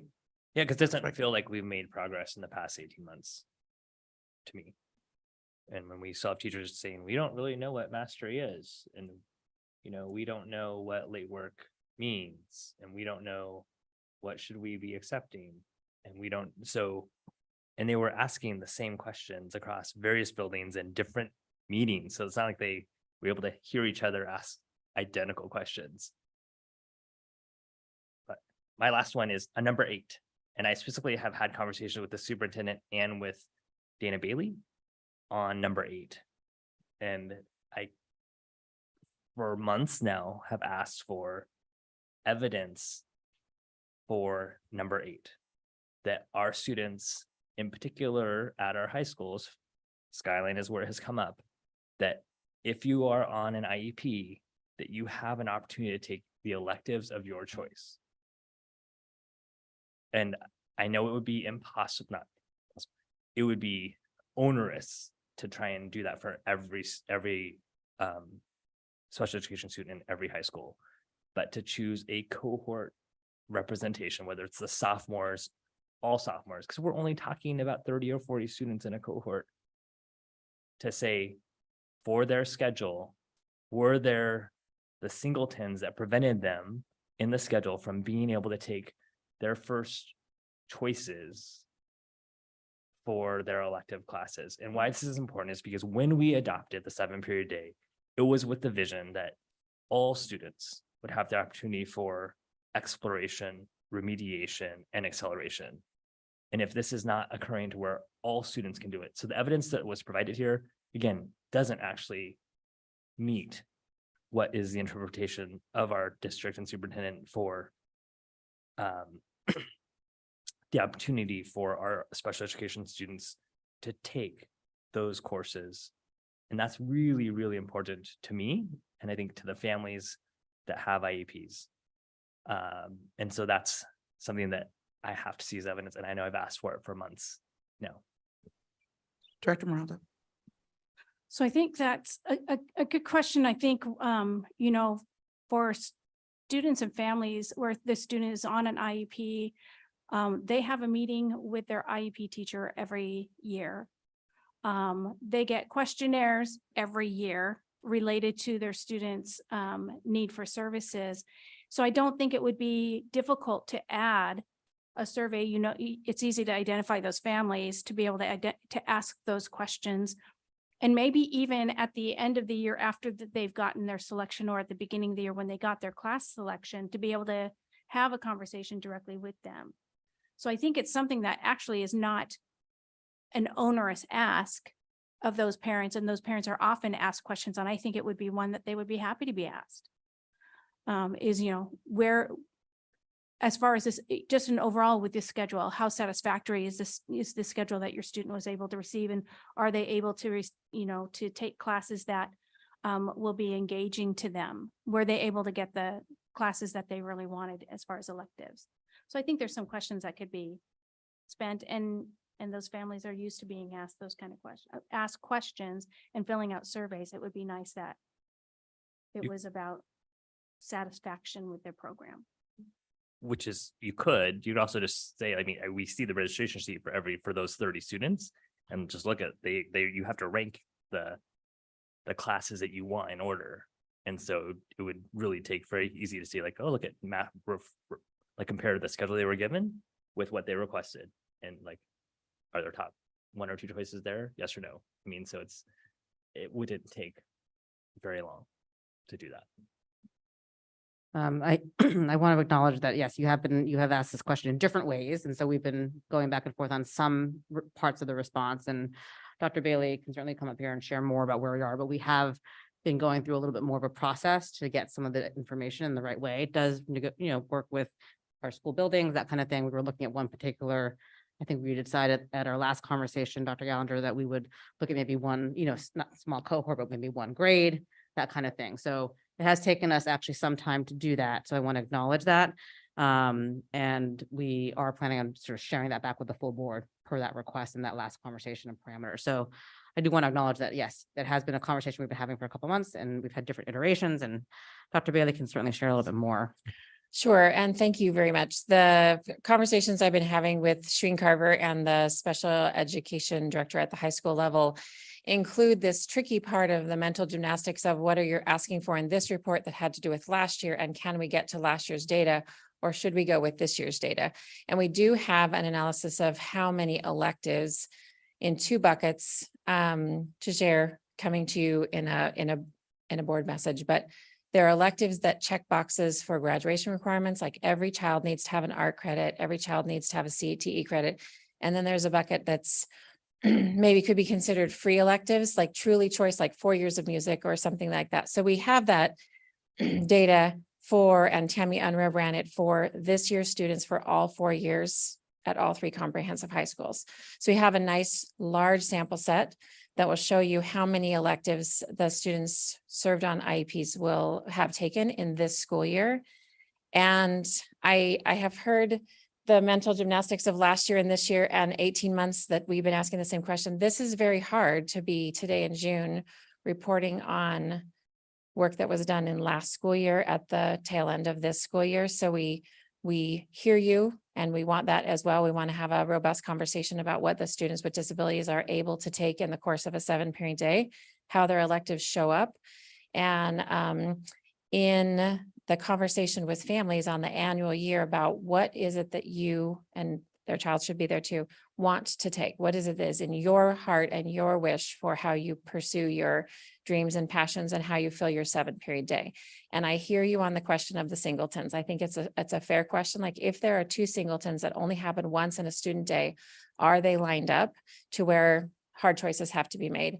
I believe, and we can find a way to affirm this, is that students who have complicated schedules get scheduled first.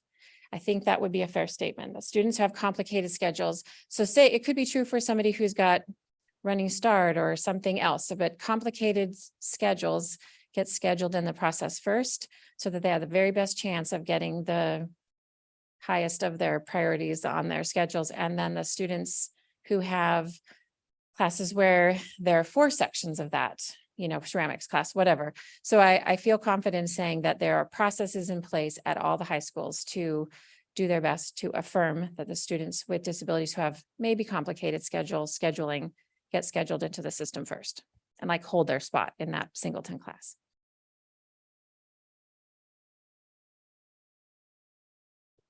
Thank you.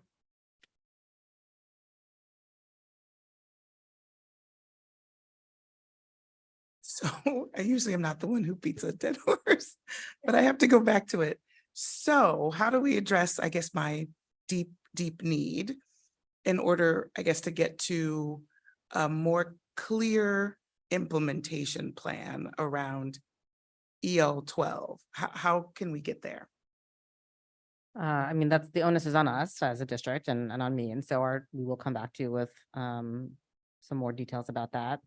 I do feel like there are embedded components of EL 12 in our academic opportunity priority area. But we can, I mean, it's not just it is EL 12, but there's also other monitoring reports too. So I heard us for a larger request, but this is the illustrative example and the exact conversation that was had to illustrate how we can make that connection. So we have to give some, I'd like to come back to the board with that, talk to the team and how we can make that come to life from an implementation planning and progress monitoring perspective. It's a good question. I appreciate it. Because it isn't just about our students, it is about our staff. And we heard that really clearly. And I think that's why I appreciate so much that we had teachers there, and we should have teachers at every work study we do, because they provided such rich perspective. And I want to make sure we honor their craft and their experiences and their perspectives in doing this work, but we also need to honor their time and to say, like, okay, so as you enter this next school year, to bring clarity, like, we've got to start moving. Otherwise, they came frustrated to the work studies as well. And they're rightly so. And to your point, what is it we want them to accomplish in this next year? I mean, and to her implementation plan, very specific, what are the next steps for this next year? So that we can know if that was achieved.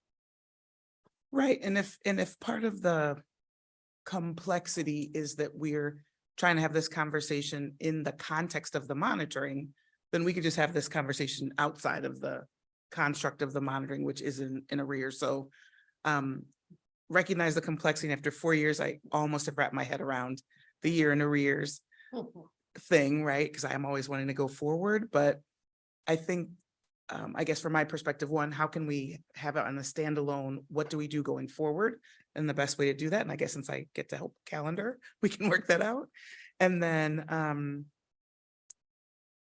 I guess as a general principle, how can we maybe be a bit more communicative on where things that we're asking as a board lead us into more complexity versus less? I think those are things that, we can assign, maybe we pick a board member who helps us, like real-time translation or decomplexifying. I feel like maybe we go away and ponder it and it gets complex and then we're back. So maybe if, we join the conversation, that helps speed things up. As long I offer those as merely suggestions in the process.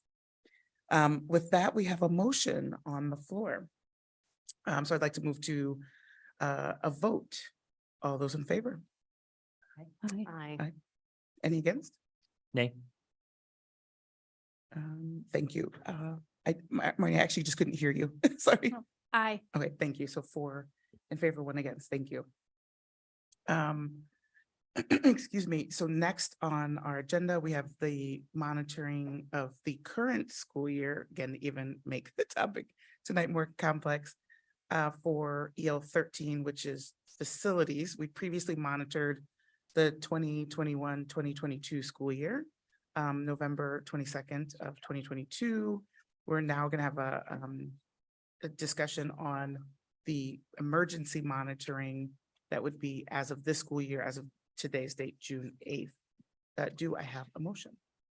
I move the board approve the emergency monitoring of EL 13 facilities for the current school year 2022-23 through June 8th, 2023 as presented. Second. Thank you. Superintendent, you have members of the team. I will turn it over to you. Yeah, I'll just preface this to say that Martin Turney, our CFO and Chief Operating Officer, will be providing some additional information as context for this report as we share it, and some supplemental information will be provided as well. So Martin, I'll let you take that as next step. Thank you. I was going to propose that perhaps we jump to number 4. There is some substantive information that we linked to in that section that I think gets to what was talked about at one of the previous meetings. So I was going to ask Stephen for your assistance in pulling that up.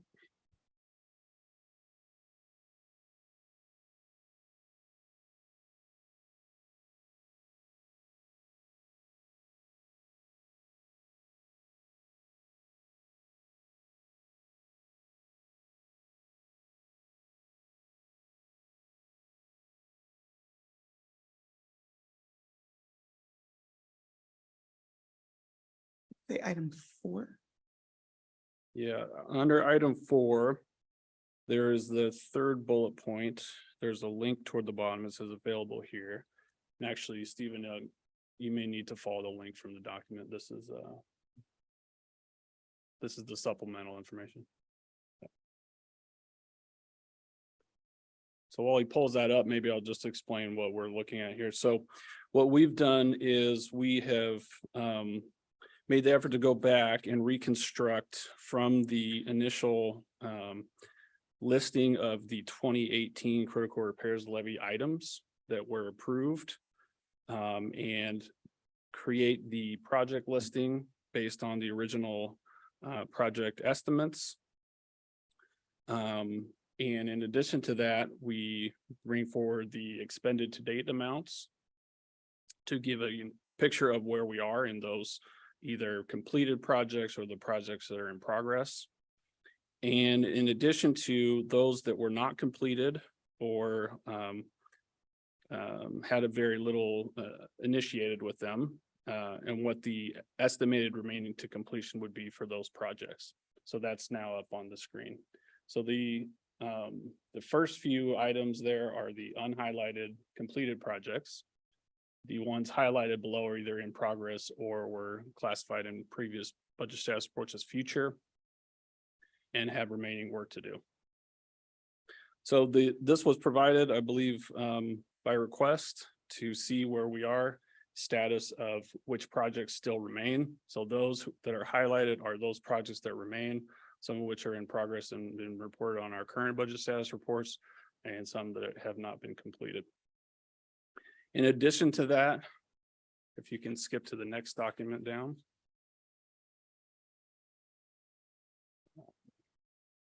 The next document is the in progress or uncompleted projects and what a proposed timeline might look like for completing those projects. What we believe is a realistic look at what a multi-year completion would look like. So we have an estimate for how we might close out 22-23 in the current projects, an estimated 23-24 projects remaining that we could complete in that time frame, and then a small group of projects that for a couple of reasons may make sense to delay a little bit. One of them being that we want to preserve some budget for roof repairs that we may not know we need. So we want to make sure we have that in reserve to be able to take care of those things. And then we're looking at a clean building audit. There's some new standards coming. The districts are going to need to adhere to, and we're going to look at conducting an audit as a district. And there are, I think, 4 of these areas that we may want to postpone because it makes more sense to do those after we get that audit and we know a little bit more about what the work should look like in those areas. Can you go to the next one, please?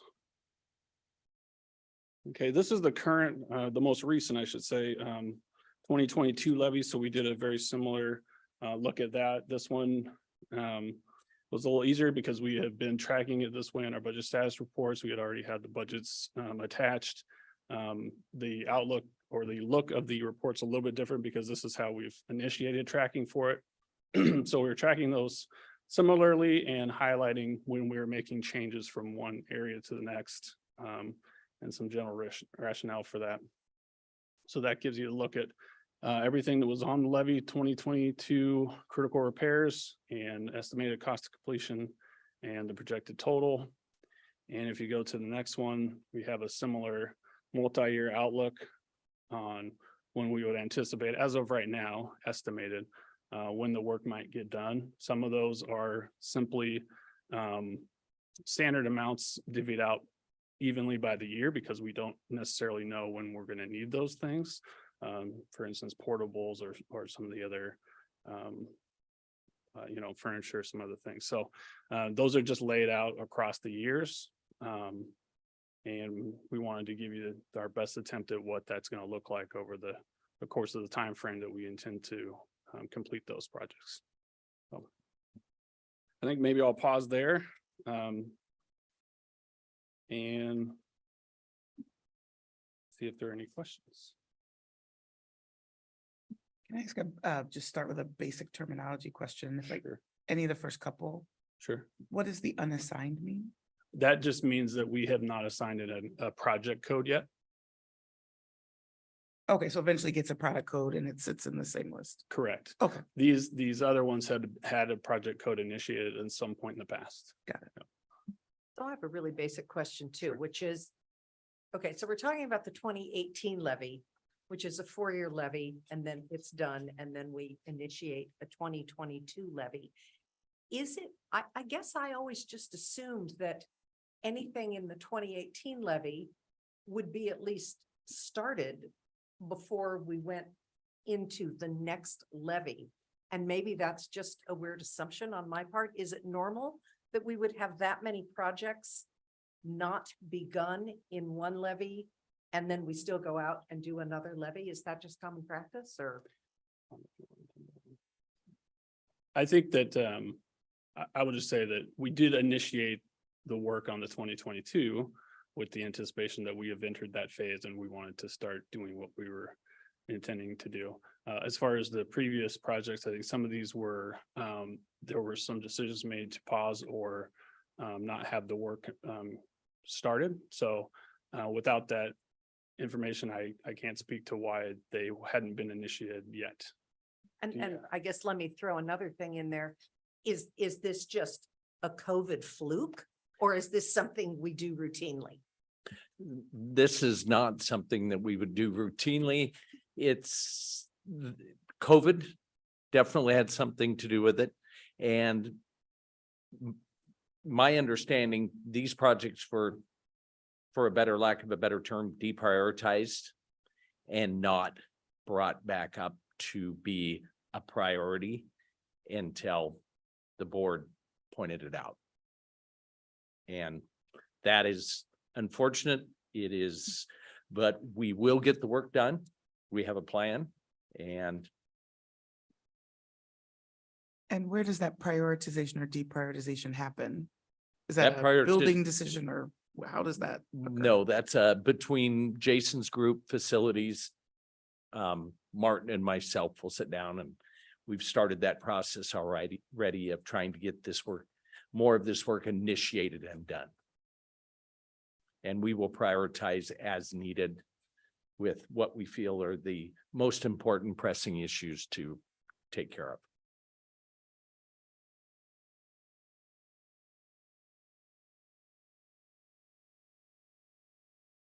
I can say my thoughts are, I'm just actually really stunned that there's over $6 million worth of projects from 2018.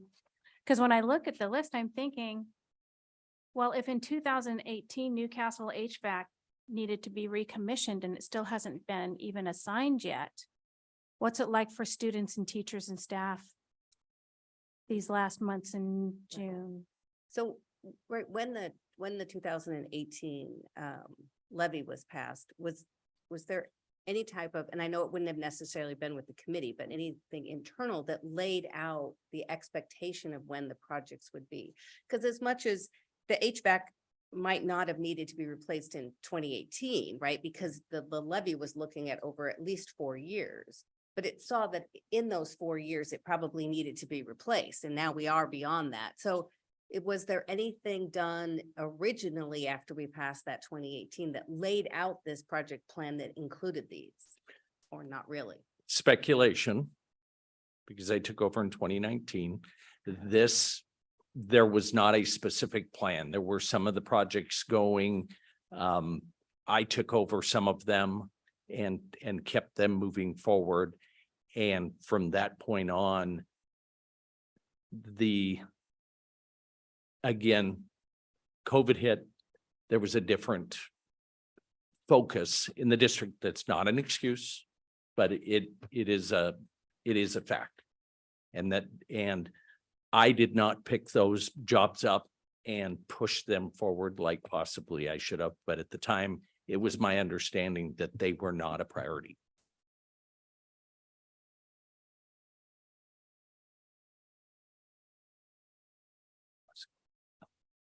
Well, I'm just Thank- enthralled by I- this report. I'm Director. don't even know what to say. Gallagher. Thank you for being willing to have an honest conversation with us about this. And, this is one of the reasons why I wanted to bring this forward for emergency monitoring is I think there was just so much that we need to unpack, to have dialogue about. So you as Director of Capital Projects, at what point were you made aware that there were this numerous of outstanding 2018 levy projects? When I took over, this list was available. There was part of a budget update each month.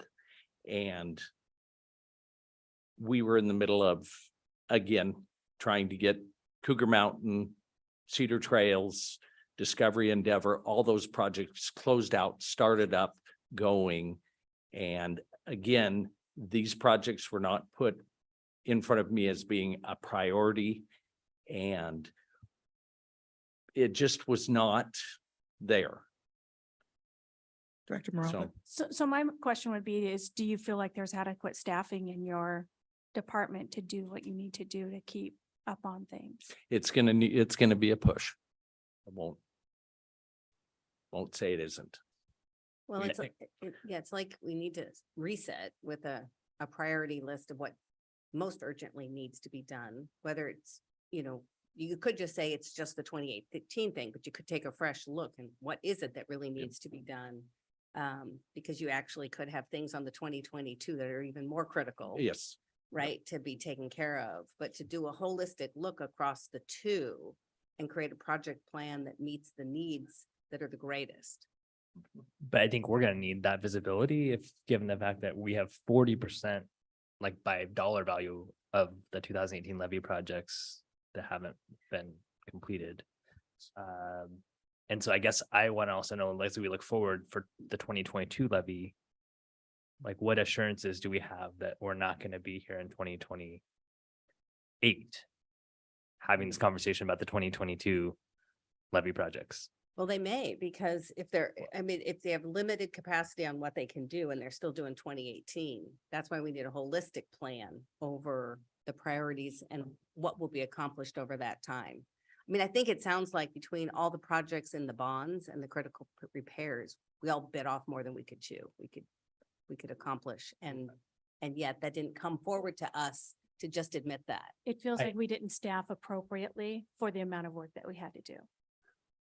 I would like to point out, we In our are previous currently administration. in the process of conducting interviews for a capital projects accountant that will work very closely with Tom's team that will help us continue this level of tracking in detail and that we will be able to present to you on a regular basis so that you can see the progress and where we are with these. We also, for the levy 2022, we have included all projects on the budget status report. And so we have everything that was included in that and approved is going to be transparently displayed on the budget status report here and going forward. Because what I worry about is if we don't get on top of this, right, $2018 are not the same purchasing power of 2023. And so we're our own worst enemy here, and these are controllable factors. And so if we have to hire someone, that's far better investment than being now $6 million behind in project completion. And those projects now in 2023 may cost Right. us 9 million or more to 10, 12. So I guess I have really huge concerns from a transparency standpoint that we went out to the community, said, this is our list, this is what we need to complete. Please vote for this. Community trusts that those lists got done, and we need to have that figured out before we do any more asks of the community for any funding, because right now, I just don't think we're giving effort that we need to give in order to ensure that we're leveraging tax dollars as best we can. Right, and I appreciate that, you know, and you talk about for the budget status report, having all the projects of 2022. And for 2018, it was just the ones that were currently being worked on. But really, your budget status report needs all the projects of 2018, even if they're not yet being worked on, so that we have the visibility into them. Correct. I believe we will Yeah. need to Do that. update this report. Yes, the monthly report. And I believe I would suggest with the superintendent's approval that we do some regular updates for the capital projects department. Right, that includes all of those specifically. So just to follow up on Director Gallinger's last point, the dollars to complete listed here. Are these assumptions from the initial budget or current dollars? Oh, can you go up just slightly? Is it the estimated remaining to complete? Is that your question? Yes. Now, those have been updated. So Tom and I went through and said, okay, if we're looking at each one of these projects now with the available funds, what would our estimate to complete those look Okay. like? So those have been updated from the original estimates. I just. Okay, that's good, right? So at least we know in current day spend, and then, But along with that, do we, if they are all going to cost potentially more than what they were? I mean, we had already collected a fixed number of dollars for those levies. Correct. So actually you want to look on the next slide, gives you the more accurate view. So it's 6.6 of what was budgeted, but for these, it's actually 7.5 that Yeah. remains the total. shoot, I forgot my follow-up question. I'm sorry, I didn't.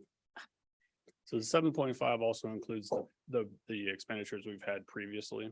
So that's why that number is a little higher than the other. Yeah. It has the prior year's column added in.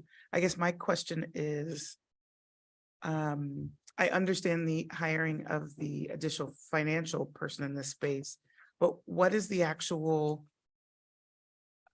capacity question to actually complete these items? Are these items that would all be all or most or some percentage that would be outsourced? So it's someone to do contracting and management that we need to care about the resourcing in the district, or is it actual, I guess, resources we employ that Right, have to execute this? I'm just trying to understand the capacity and potential constraints there. right. Do we have the maintenance people Right. do the work? Or is this all- are these all contracts that we bring in construction people to do it and we need construction management in the district to oversee? I think that's where you're going, right? Right. Yep, a good portion of the projects can be done. I would say very little of it is done by the district maintenance department. They may oversee, help initiate. When I say oversee, I mean help oversee, act as a partner with capital projects to do the projects and make sure they're doing them per their standards. These are smaller, some of these are repairs, some of these are individual HVAC issues that we need their expertise in. Whether they do the actual repairs or not, no, they would be helping us oversee or as a partner with us. We may very well have to have a conversation with Martin about another construction coordinator. But we're just diving into this now, and my assistant director and I have been talking about how we can get these projects going, grab the ones that are going to be getting quotes for carpeting and reflooring and getting those in line, ready to go for next summer. So we can release a lot of them. Some of them are not heavy oversee projects daily. They're get them started, let them in the building, get them done, get them prepared. And some of them are more intense, but they're not like a brand new school building or a large additioning where it's a daily oversee. So we're still working our way through that.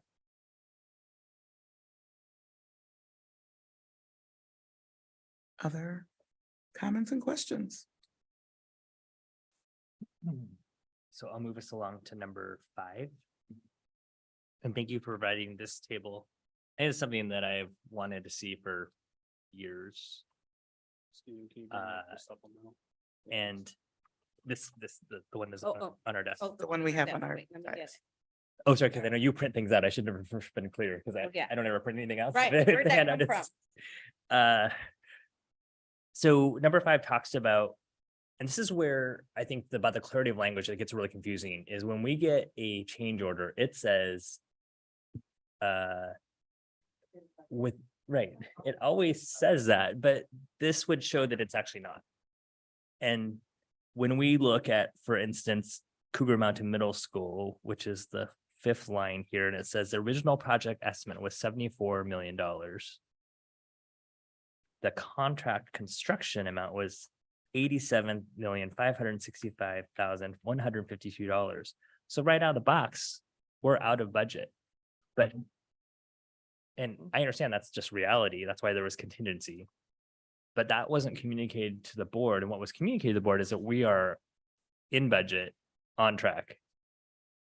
And then you add on $17 million, 400,037, 520 on change orders. And every one of those that came forward to the board says this is within scope and budget. But that's not true. So the language needs to reflect, and every change order should reflect this. The original amount of the project was $74 million. To date, we're at $125,754,780. And so I feel misled by how the change orders are written. So the new reporting moving forward, it will be very clear. It will not just talk about the construction budget. It will talk about the entire overall budget. We gave some examples in the EL update. And we will, as part of my reporting, we haven't decided with the board or Heather or Martin how often those reports will go in. The one pagers will go in, but they will show the entire story, the entire budget. And then when I do my updates, you'll have had the information to be able to say, Tom, I see you are approaching your budget. Didn't we just break ground? You know, you'll know about it long before that, but those things will be brought forward. Okay, but even Yep. in the example you provided for Holly Street Creek Bank repairs. Yep. It doesn't match up. It says original estimated project budget, $1.5 million. Absolutely. And then the estimated cost completion, $1.8 million. So when then it then says that there's even though we've already spent $1.6 million, it says that there's project budget remaining 10.95%. And so to me, that would be misleading. That should be a negative No, number. that should be a negative number. I'll have to look at that. I remember doing that one and I thought it should be a negative number. Anything with a balance that ends up with a running total that ends up above the original budget should show a negative. No, let me back up here. Let me back up. The revised budget, it's based on the revised budget, and that revised budget can go up and it can go down. Now, maybe we need to stick another element in there that talks about how that negative is shown. If you start out with a $1.5 million budget and you have to revise that to 1.8 million, that becomes the new budget. And we were attempting to show them side by side So you would see the increase. And it's kind of hard to show. We have another example where the playground had a $2.5 million budget, but we came in, we looked at it, we said, that's new estimate, way too much. We bumped that down to 1.8 million to show a realistic budget completion. So it kind of, we don't get that very often where we get to, Reallocate. yes, reallocate, which is nice, but it does happen. And I'm not sure how we would show, maybe we need another line item in the report that shows Right. delta. It was on that other page But that that showed it, but you're right. How do we both accommodate adjustments in the budget, but keep it tracked on that one pager? Because that's how what they always tell us is like, well, the change order is in budget because we revised the budget. And that's the misleading part of And, this. Like it and has to who be. revised the budget? Like, did it come to the board to revise? And at what point does it come to the board to revise? I'm assuming it's the 350,000? It's, You mean Oh, when no. you mean when middle school, when Cougar Mountain Middle School went over budget Yeah, by no. $50 million? You mean that one? Yeah, so I know it didn't, but when is it supposed to? Those are Well- two different questions. I don't know. Is there a requirement that it go back to the board, or maybe we need to create one? Because there's not a requirement actually that the board approve change orders. My understanding is that that's just been practice in Issaquah, that we see change orders on consent, but I don't believe, you can correct me if I'm wrong, but I don't believe there's a legal requirement for the board to approve change orders. Well, and I would almost assume that every time we approve a change order, we are approving a new budget. Correct. Correct. Well, That is that's what you're doing. disturbing. Yeah. No, that is. Well, but it's hard But that because is- the change order itself doesn't have all the parts. The change order is related to one specific Right. contract. And when you have Cougar Right, it Mountain does have Middle the School, Q- there were a whole bunch of different there's more than one contract involved because Mhm. there were other pieces that were the design or the architecture design and other pieces, because you can't look at that number and know that's the whole budget. That was a Yep. part of a budget, which also makes it hard for us to know when it's over budget because that's only part of the budget. I can't see the total, except you're working your way there with your new forms. That's, Correct. that has been Martin and I's attempt, is to be as transparent and give you all of the information side by side, not try to revise a budget and not let you know what the original budget was. So if we're not hitting that mark, we need to get that feedback and let us know how we can propose a different way of showing that. Right. The new forms are leaps And and bounds bounds better. better than what we ever had. So I don't want that to go unsaid. Right. We love the new forms. Right, yeah, but maybe there is a way because I see it on I don't know if it was this document or the one you were in before where you talk about the Holly Street playground, a reduction of $700,000. And 300,000 of that was assigned to the Creek Bank repair. That was your adjustment in the budget. But the single pager just says the original budget is 1,500 and the estimated cost to complete is 1.8 million. But it doesn't, or at least not the way I'm looking at it, show how the additional 300,000 was allocated to it. Yes, so yes, let me, Yeah. let me attempt this. So what we are trying to do, and I think we are getting some tips on fine tuning this, Yeah. is the original, when it was put on the estimate list, $1.5 million. When we had more information, we knew about how much this bid was going to be. It was apparent this is going to be more like 1.8 million. Now, on the tracking sheet, we did kind of show the change of where we made the movement. Mhm. What we didn't do on this sheet, and that we can add, is perhaps on the project status update below, we need to be explicit that we increased this by $300,000. The new estimated cost of completion is now 1.8 because these reasons.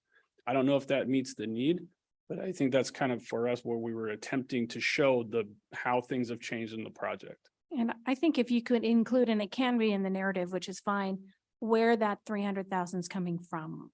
Right. So- So it's not just saying it's going to be more, but it's going to be more and I've got the money because I'm moving it from a project that's under budget to this one. Right. Yes, and one example that might be kind of getting to where you're saying is on the Holly Street Playground, the Okay, first bullet says 700 was removed from the original project estimate of 25, or excuse me, 2.5 million, moved into the levy 22 project per CFO. So it has a bit of a narrative on the yes. movement. So it looks like we kind of missed adding narrative to the other one to kind of help.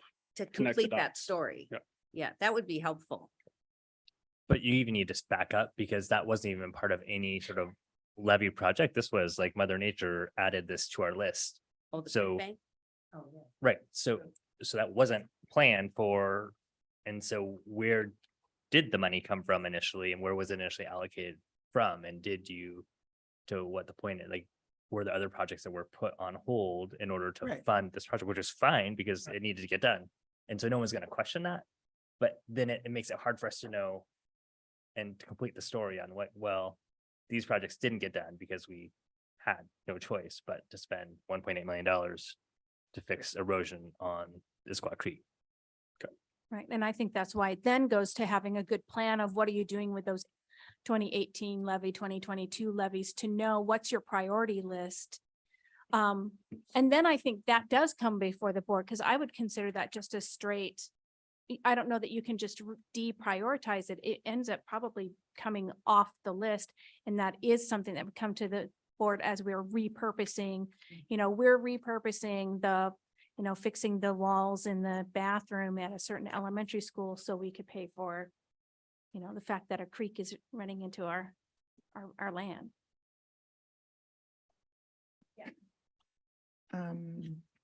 So you still have this page up, so I am struggling with the column that says other project costs. And it's notated as 2, and the list of things that are at 2. I feel like all those should have been project costs, so I don't understand. Oh, construction cost. Yeah, Oh, because they're not construction costs. I guess, is that how you're distinguishing them? Ex- Actual construction? Yes, and versus other? it's the defining of for the example of your original construction contract amount would be when we go out to bid, we get a contract back, we award a bid. That would be that column. Change orders associated with that contract are in the next column. Other project costs are all the other costs. And I did it's kind of hard to see there. I did a little footnote that described what other project costs were. We've got lots and lots of other costs in projects. There's furniture, fixtures, equipment, consultants, design, permitting, inspections. right, I guess that's what in order to complete the project. So is the original project estimate, should that have included everything to its right? So that, on any of those? Yes. Okay, so rebuild Pine Lake Middle School, the original project cost $71 million. And we knew in that we would do the actual construction and these additional things surrounding construction to make the total project cost. Absolutely. And so that one's right. That was the one that made sense to me. If I go down to the next one, which is Cougar Mountain Middle School, I guess what has to both be increased on that one are both the original construction cost and the projected other project costs, All costs correct? were increased, yes. So I guess I want to make sure that as we're talking about change, it's not just in the construction cost, it's in the change to the total project, Yes. right? Because I don't, at least from this view, and maybe I don't have the detailed sheet up. Like, again, rebuild Pine Lake Middle School is beautiful, right? That makes sense all the way across. But when you get to some of the other ones, it's hard to know. We've got projects where we've spent a lot of time in things like permitting, inspections, testing, how some of those additional costs have increased or what's changing them, because that's got to be a material cost change again for that Cougar Mountain Middle School. So I don't know if in the detailed project report, you're covering change to both of those categories, but I know I would want to see both change to the construction cost and the other project cost. So in that one pager, I have a approved change orders and an amount, a total amount, and I've listed the change orders that would be approved. I can put another line item that talks about increase to other project costs as another one, keeping them separate. Yeah, because that's, I mean, Yeah. in some of these, that's not an insignificant No, change. Okay, thank Well, it's hard to know the change, though. Yep.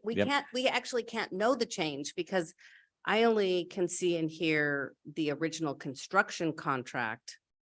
I mean, we have an original project estimate, which is kind of what somebody scribbles on a napkin when we're running the bond committee, Yep. right? It's a little better than that, but an Mhm. estimate is made and what it will cost to build a school, for example. And then they get closer to the actual design and sometimes redesign, like as we went to build the new IMS. You know, it was there was a design and it was going to come in way over budget. And so they redesigned and got more clever and were able to bring down the cost. So so the original is truly just an estimate. And then we get to a point where we actually have a construction cost. Yep. And because it's becoming a contract and we have this other cost. Yep. But we don't ever really, before we're starting to do this, have seen kind of that separation of what we ever expected the other costs to be, yes. which would have gotten us to a total cost, which is why in the past has made this very difficult for us to see when things are over budget because things are broken down into pieces and we don't see all the pieces, especially when we see those change orders come through, because that's just against the construction contract, not the whole project. Exactly. Except if the original project estimate is supposed to include all that stuff, I'm sure this is meaningful for you, but for me at the board level, I don't know that the breakdown between column 2 and column 4 is even really necessary. I think I want to know, you know, the actual cost, the change orders, and then the total. I mean, do I need to Right. know what's That's- construction and what's other? You probably need that. Correct. I don't need that, do I? Mhm. No, you're making my, yes, we're in the same place. You're just saying it Because the these opposite should way just be around. Lumped together. I do want to know the change The- orders. the choice- Right. Those correct. were The change orders for unanticipated all. costs. Yes, except the one relevant side piece to it would be is the percentage of change in the construction contract, right? Because that's also an important piece on just, you went into a contract and how much is that contract continuing to go up with these change orders, right? And that gets hidden if you start adding all the other project costs to it. Correct. The construction contract has tended to be the one that is focused on in all construction, generally in the past, because that's the largest amount. But the rest of the costs in the last 10, 12 years have started to increase exponentially alongside those costs. And we track them the best we can, but we go to the city of Issaquah and we say, how much? $1 million for permitting. And if it's 1.25 million, that is something that we just have to, because it took longer. Whatever it was that happened, and furniture, fixtures and equipment, you know, we go in and buy a classroom worth of furniture. We estimate what that's going to cost. It comes in, you know, significantly more, hopefully less. And I've made an attempt since I take over to try and estimate things. I don't want to say worst case, but give some room there. Or if I have implemented a 10% contingency in projects, which in the industry is kind of unheard of, but is needed. So. Any other items? Yes, sir. I have a question about this sheet. So the fifth from the bottom, expand/remodel central administration. So the original 2015 vision was that the central office base, it is what is now Holly Street, was going to be remodeled, expanded, whatever. So is that line item actually what was the conversion of the building into Holly Street?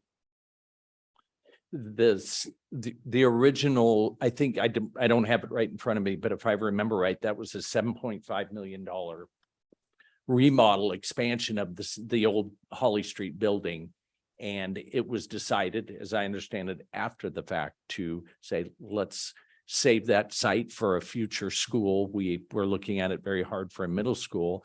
And let's look at a space that we can grow, that will be plenty big and we can grow into. And we purchased this building.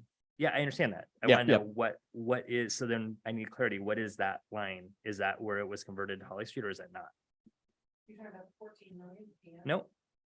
That expansion / remodel central. Right. administration. Right, so the 7.5 original- Was budgeted for that, but the 14 million that we spent, that's this building. Yeah, and the board actually did take action to repurpose that money from the Okay, property not the same acquisition at the top.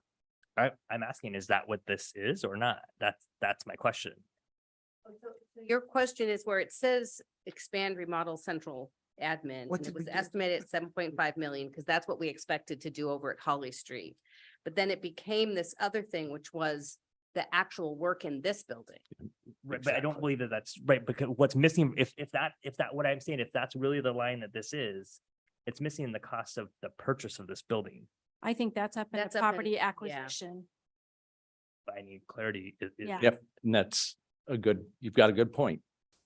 Yeah, Right. on our new form, if that was a project that had been done under the new form, there's a line item in the new form that talks about property acquisition cost. And for most of the projects, it's zero because we own the property. If it was Cedar Trails, Cougar Mountain, this building, there would be a cost in that line for cost of property purchase. But then it's so, right, in that second line that you referred to, that only says Yeah. property acquisition, Right. high school, middle school to elementary, that's not there. So Yep. one, if that line 5 from the bottom is this building. Yep. It's not reflected in this, so that needs to be added. And number 2, another project list that needs to be added is Holly Street campus, and it should say 0, because 0 was allocated to that, and that was a project that we added afterwards, and then can show what the costs were. Yes. So just for clarity, we need those two things to really show that we can track this building as well as Holly Street, because those were additions to the 2016 bond. Yep. And we did repurpose, and that's fine, and we're able to do Right, that, We did. but it's not reflected in this form. Right. So we're like up on that 1603 property acquisition needs to be clear if the new admin building is in there. Yeah, so we can refine this Right. for that better Yeah. understanding. And I think what we were leaning on is trying to just list exactly what it said initially, so I can get to that different level of detail that will be helpful. It's just why I think those single page, well, they're not single pages because they're long, but the page where you have the details is really important. I think that's going to be great work. And just in this conversation, the complexity of what we, did we bite off more than we could chew? Who said that at the beginning? Yes, so we did actually ask for a huge amount. So 2016, it was $533 million. We went back for money in a levy in 2018, again in 2022. And so I think just the complexity of trying to do all of that. And in the middle, I do recognize that when you shut down schools for an entire year, pretty much, you tend to not do the maintenance projects that might be on the items that haven't been addressed. It's been a complex time, and I appreciate the work going into really trying to weed it out for us. Because we're your cover, right? Why is the board doing this? Why is the district doing that? And the more we know, the better we can manage that and set expectations, say maybe we do need more resources in the capital projects department. And so that gives us the ability to do that piece of the job. So I think the clarity moving forward is going to be very, very helpful.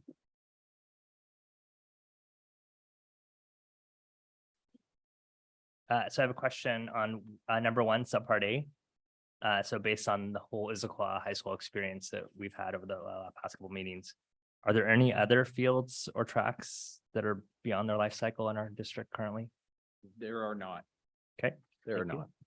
And then are there any unsafe conditions in any building, parking lot, athletic space in our district currently? Not that we're aware of. I did have our facilities folks run a report today of the outstanding work orders that are deemed critical or high importance. So we are down to 2. One of them came in yesterday. They have to do with a filter, HVAC filter failure, and one is a door that's not locking. We've completed 55 of these types in the past year. By my understanding, we are doing our best to keep on top of anything that comes in terms of a work order that flags it as safety or things that we need to take care of. Other than that, I'm not aware of any other safety concerns. Thank you. And then number 7, coming out of COVID, I think what we've seen and experienced and what I have a huge concern about is why I think our community overwhelmingly supports these projects is because they are community assets. But if the community doesn't have access to them, then they're not really assets anymore. So we've heard multiple times over multiple years about IHS theater not having access and groups being denied the ability to rent it because there hasn't been a theater manager to manage that. It's all the theaters. Oh, it's all the theaters. Okay, well, the ones that we hear about is from Issaquah High School. So I guess I want to know, like, how many denials have we done for our various theater spaces? Because it seems like we are trying to save pennies and really losing out on the big picture about what the whole point is of why these beautiful spaces exist. And before you talk, that way you can answer all these questions. This school year, I've heard numerous times about how athletic spaces have been canceled like the morning of the practice because there hasn't been staff, whether that's custodian, whoever is supposed to like let people into the building. And so that's going to happen as a one-off, but it seems like a pattern that is concerning to me. And then lastly, is Cougar Mountain Middle School actually in the mix? Are their facilities being rented and rented to the same degree as every one of our other middle schools? Thank you for those questions, Director Gallinger. Jason Morris, Exec Director of Operations. I'm still collecting data. I have my team working on it and I want to make sure I deliver accurate data. I do have some data that I've collected. I'm going to have to follow up with a couple of our elementary and high school rentals. My staff was able to focus on the middle school question a little more today. So they're still digging through that. I have a few pieces that I can share.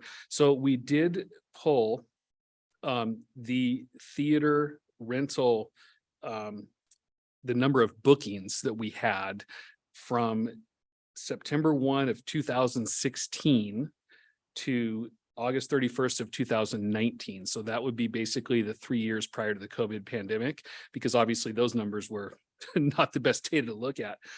We showed it and we only pulled Issaquah High. Director Morado is correct. We have theaters at all of our schools and used to have theater managers at all of our schools. We had 14 bookings over those 3 years for that theater. So you're averaging, 4 to 5 bookings a year at that theater. Now, since we haven't had the theater managers, we have not been booking those sites. So I'm unable to really decipher how many we've quote unquote rejected or not accepted because we haven't been booking because we don't have those. So yes, we don't have no theater managers. So the best I could do is pull the data from previous to indicate what might be that lost opportunity from not having theater managers. And what I came up for Issaquah High School anyway, was 14 bookings in those years prior to COVID. Now, granted, those are a little bit old, but I couldn't do much without COVID. So that's where we're sitting on the Issaquah High theater manager situation. As far as cancellations, this is where my data, I'm not 100% confident that it is to the exact number.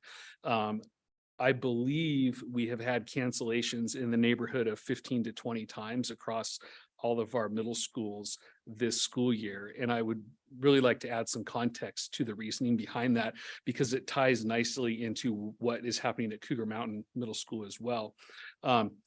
We have struggled mightily this year and are overcoming our struggle, I'm really happy to say. But to start the school year, we struggled mightily with staffing in our custodial ranks. We started our year with 13 and a half open positions, despite our efforts to continually and our jobs being open continually through the pandemic. We're hiring monthly but we had 13 and a half vacancies to start the school year. And on top of that, we had 9 staff that were on some sort of leave from the district. So whether that's administrative leave or FMLA or some like that. So we were about 23, 24 staff down, which really stressed our ability to keep some of those venues open till 9:30 at night when those facility renters are in the building. So one thing we have done, Cougar Mountain Middle School is open and it is available to rent. I'd like to circle back on my staffing comments that as of April of this year, we are 100% fully staffed in our custodial ranks. So shout out to our custodial supervisors and our HR department for continuing to bird dog applicants. And thank you to our custodial staff who have been able to hire. So our service should be getting better.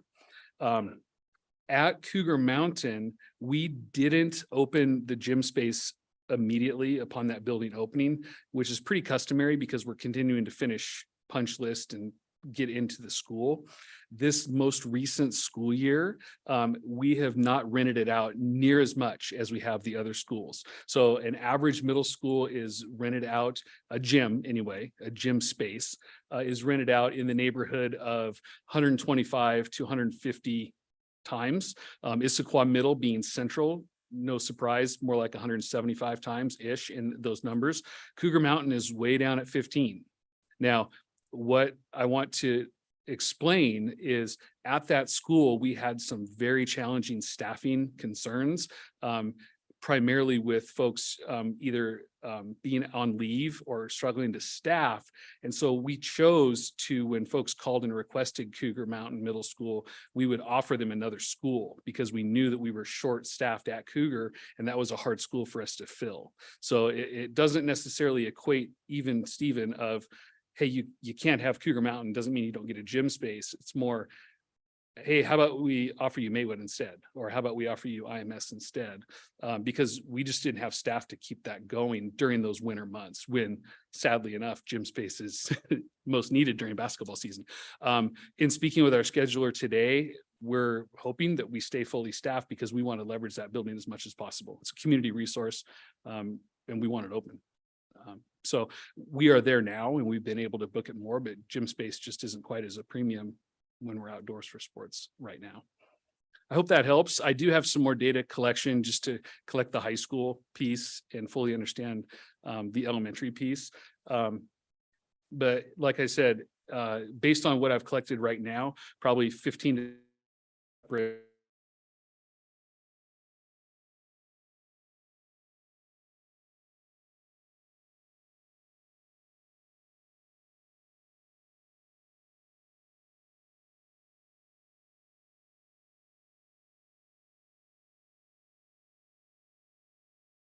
in some cases, we were put into a place where we had to really focus on getting the building ready for the next school day. Thank you. Thank you. Any other discussion? Okay. We have a motion on the floor. Move to a vote. All those in favor? Aye. And any against? That passes. Thank you. At this time, we'd like to move into discussion of the item that we pulled off of the consent agenda, which is curriculum adoption, 5th grade flash. Do I have a motion? I move the board approve the adoption of the updates for 5th grade flash curriculum as recommended. Second. Thank you. Superintendent, do you want to do any opening thoughts or any presentation on this one? Yes, since this has now been moved to the agenda, I know that Rich Mellish, Executive Director of Teaching and Learning, and Michelle Picard are here to provide some additional information as you consider this. Thank you.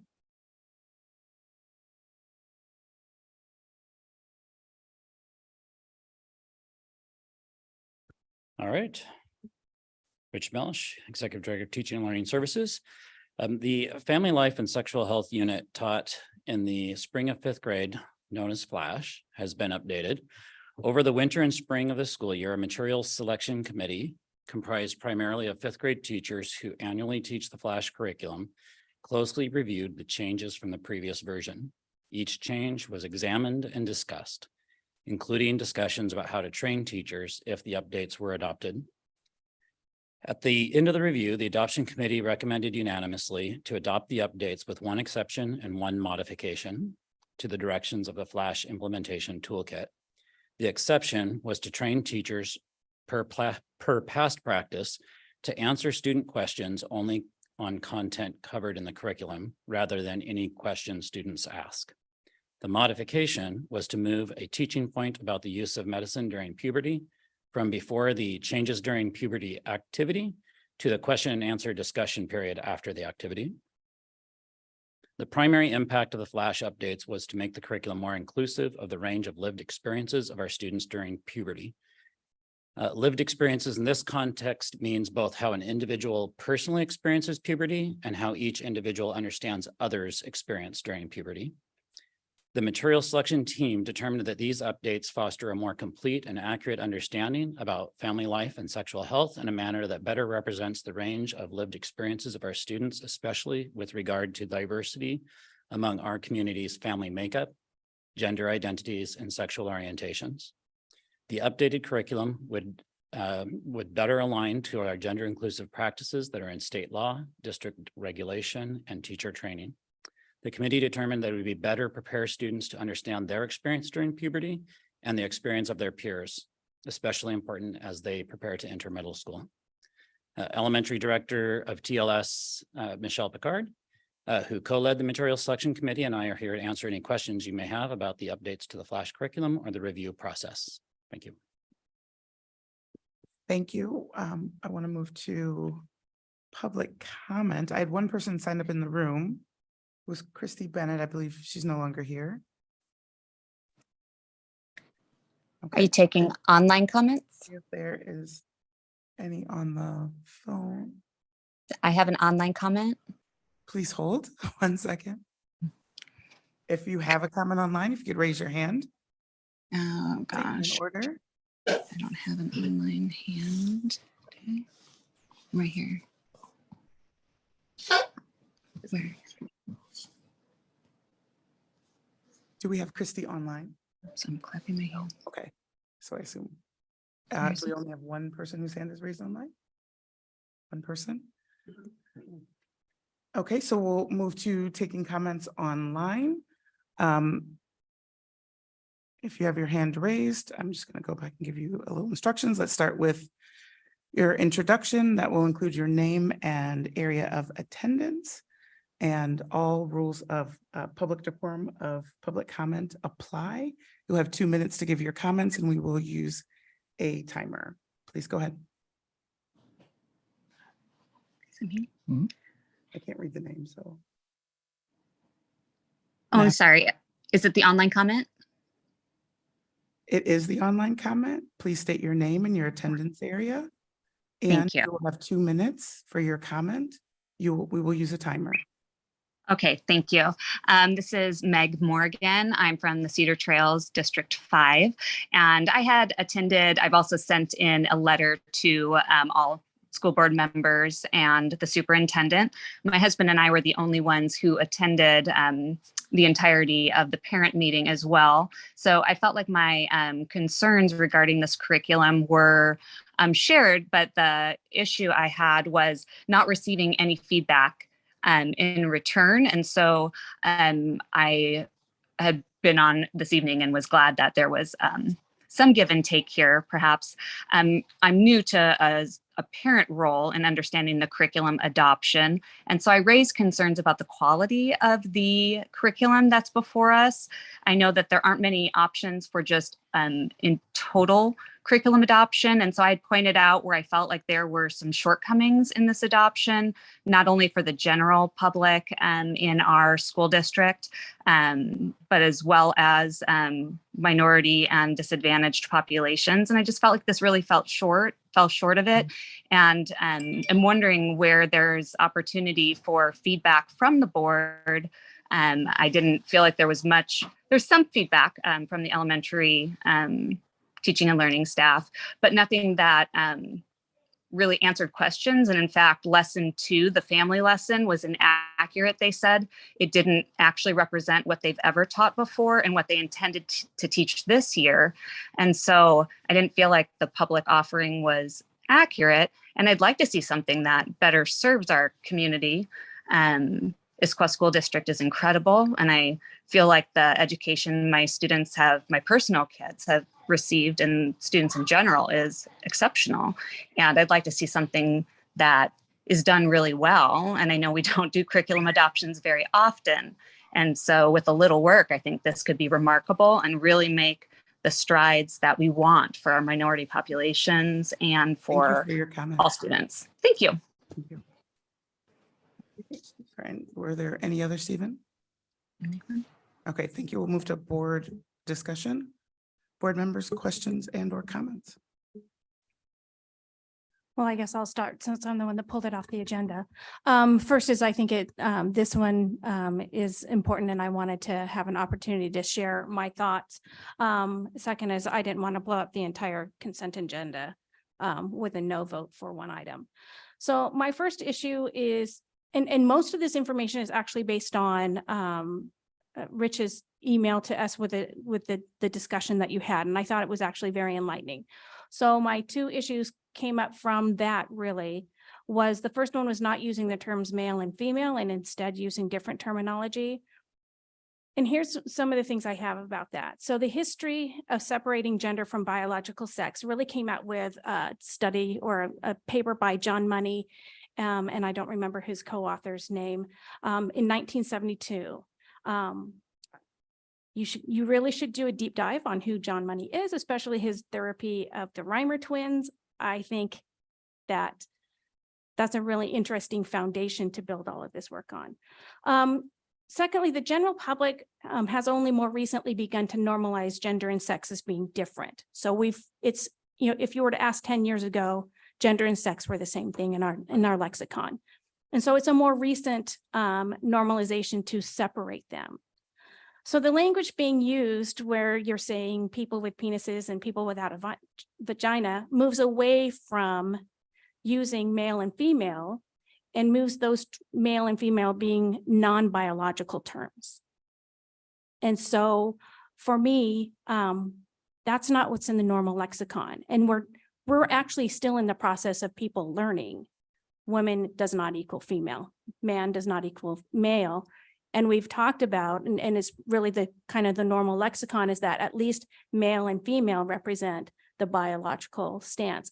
Moving away from using those biological terms into something that is not a common item in the lexicon, that's not how we refer to people biologically.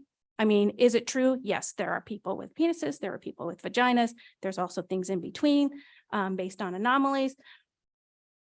But it does something different. It's saying that we need to change our language, and in the end, it somewhat politicizes the language, because a couple of years ago, Congress was dealing with, well, we don't want to we have terms for mothers, and what do we want to call them? Oh, we want to call them birthing persons. And I lived for 54 years with a mom who never gave birth to anyone. So I think that really looking at the lexicon of going back and using male and female as biological terms is more appropriate than using terminology that really seems like it is outside the social norm and ends up politicizing the issue. And why do I say it's politicizing is that most systems that begin to force a change in the lexicon rather than it being fluid tend to be authoritarian. And I don't want to represent an authoritarian system. My second discussion and my second concern is the discussion on puberty blockers. And I know that wasn't the terminology used in your email, Rich, but I didn't go back to reference it as I was typing out my thoughts. My biggest concern is current medication has been approved by the FDA for use in children with early onset puberty. We're talking ages 8 and 9 are using puberty blockers to make it more age appropriate for when they do enter into puberty, because there's certain biological impacts if they enter into puberty too soon. The thing is, there's no longitudinal studies on the long-term effects of prolonged use past the point of when puberty is typically normalized. And even pediatricians offering this care are not certain when to move a child from that puberty blockers into hormone therapy, if that's going to be as they begin to transition. And they don't know where that space is. Also, what they do know though, is that moving to hormone therapies, especially earlier on, can reduce the fertility of that child if later on they want to have children of their own. And the final thing is that the FDA actually has not approved puberty blockers to use as part of gender care. So for me, this decision should be between parents, children, and their doctors. Those conversations should be there. By us stepping into something that doesn't have any longitudinal data on how it's going to actually impact children, almost feels like we are promoting it rather than just describing it, because children will be hearing out about it most likely from us first. So are we promoting something that we don't know has a scientific basis in being the right thing to do? I mean, technically we are experimenting on kids nowadays, and there is, I don't know if you've ever seen the TLC show, This Is Jazz. It's been on for nearly a decade. So it really charts her course as a young prepubescent person or entering into puberty and going through transitioning from being a boy to being a girl. And now she's a woman. And those puberty blockers actually had a detrimental effect when she wanted to have her surgeries to then affirm her gender. She had to have 3 different ones because the puberty blockers and the hormone therapy were not done at the right time and actually prevented her from having that done successfully. So I think there's a lot of things around what we're telling kids, because these kids are pre-puberty. Some of them will be entering into that as they go into middle school. And so giving them information that could actually not really be good for them, and we don't know, is just, I think, is deeply concerning to me. And I know that the district could say, well, those families that aren't interested in their kids hearing this can just opt out. And it's not about just those families, it's about all those kids. And the other side of that is, I don't want to keep kids out of going to Flash because there's so much good information that they're getting, the learning that they're getting that's much deeper than what they're going to get in conversations around the table with their parents. And so I think it behooves us to have something that is scientifically based. And I feel like in both those issues, it really steps away from science and steps into politics.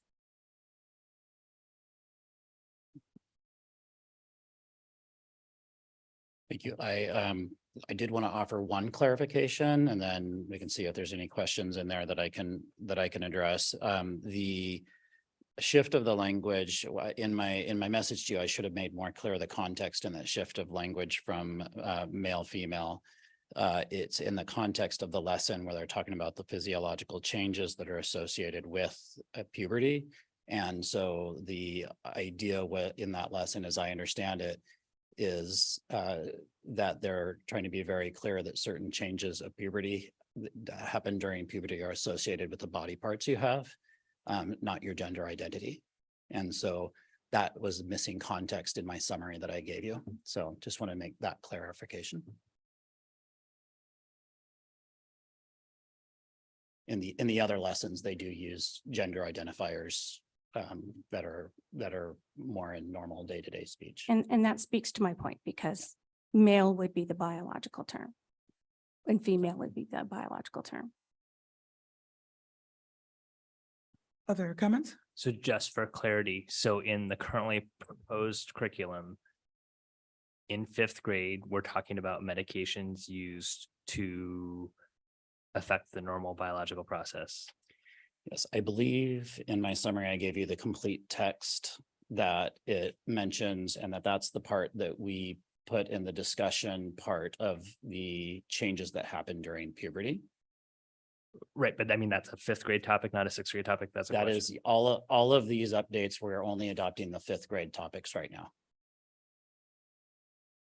But to be clear, I think I would just read the passage, because it is, from what I read, it is not addressing the specifics of medication. It is addressing that some families and their children opt to use medication. It isn't saying what medication or anything like that.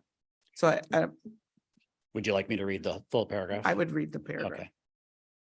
Okay. Some people, I'm sorry. Getting to where I have to hold it a little bit further out. Some people decide with the help of their doctor to take medicine or hormones to change puberty on purpose to better match their gender. They might take medicine that interferes with hormones, so puberty changes don't happen at all. Or they might take medicine made of hormones so that they have specific changes. And then it goes into introducing the activity. So that's the content. But are our teachers, medical professionals to be able to answer any technical question that a student may ask about that? And I guess that's what I worry about. This is veering really far beyond what I consider the realm of education. That is the extent of the answer we ask teachers to give. If questions go beyond that paragraph's content, then they are expected to redirect the conversation to families. So that is part of our transparency, is to put the content out here so that parents know exactly what content teachers are going to be giving. So teachers are supposed to stay within this content. And if it goes outside this content, they are redirecting questions about that to the families. Yeah, I guess I would just share Dr. Maraldo's same concerns. I think, you know, what I care about, and especially with our strategic plan, is that we are affirming students and that we are supporting all of our students and families. And I think you can do that without getting into the technical language and know-how. And I don't think that it's a either or. But I think by veering into this space without adequate, I think, backup, and we have our teachers saying that they have trouble having equity conversations. And what do we do when we see or hear words that are spoken in our classrooms? So I'm a little concerned that we would have 50 fifth grade teachers that would feel comfortable to be put in the hot seat being asked these questions in spring of fifth grade year, which probably is the most comfortable the students are in their elementary school experience, as far as being able to ask questions.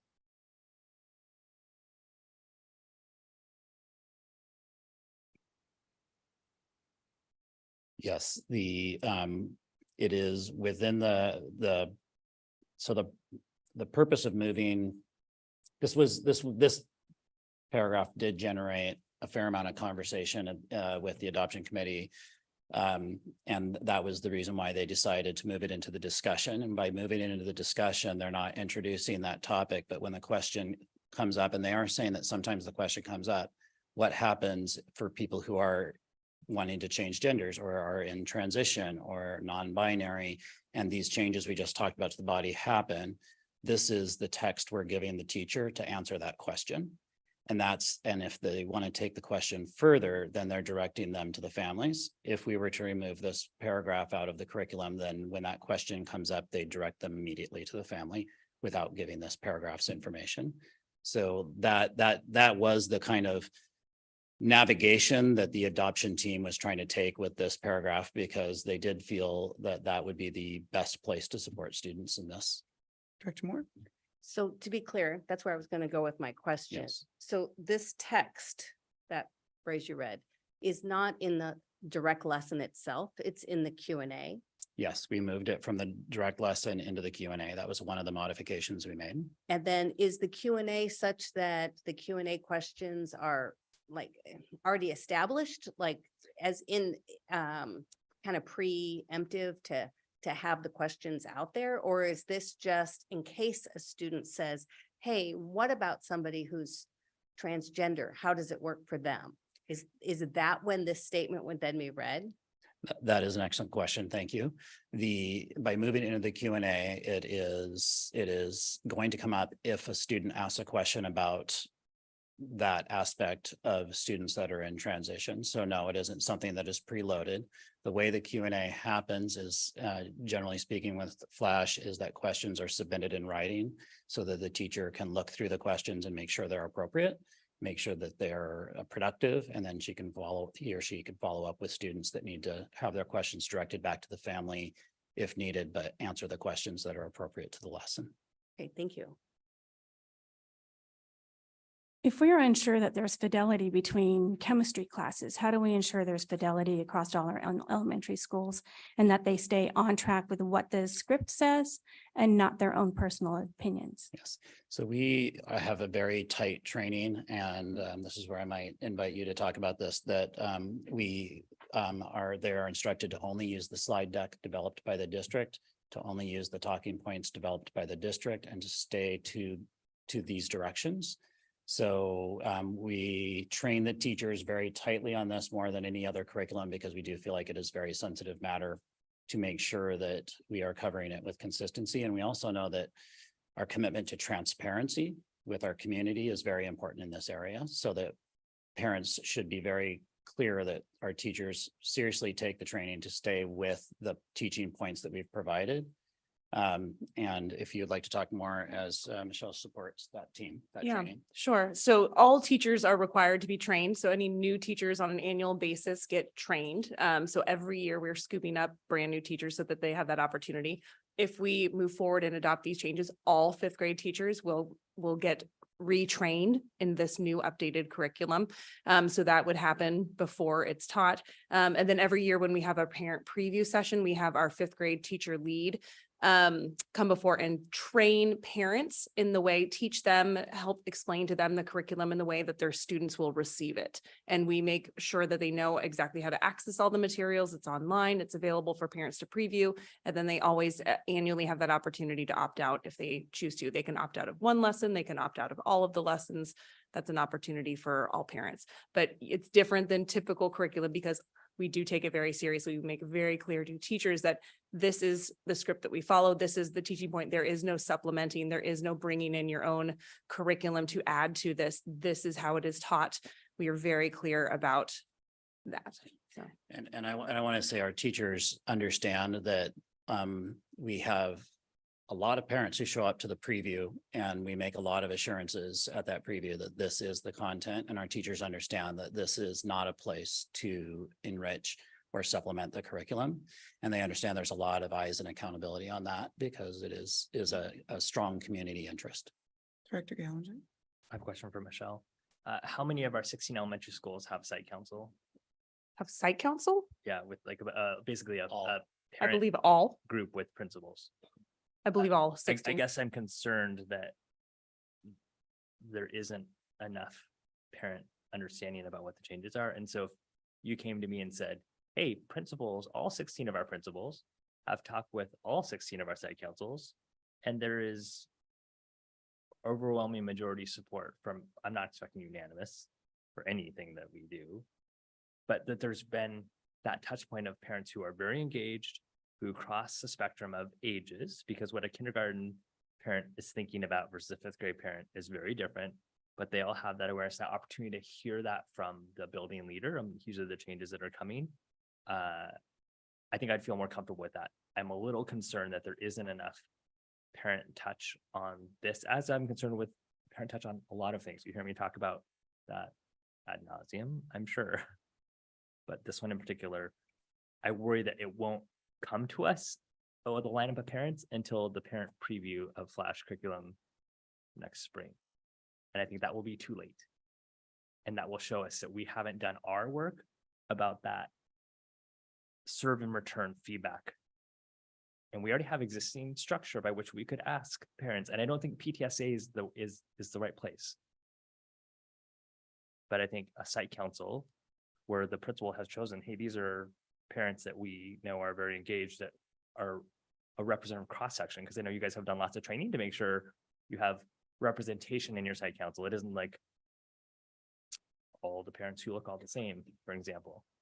So I think that would be really important, because I think that what has been brought up to us is, how do we know culturally that the parents that don't show up in this room have really had time to understand what the changes are?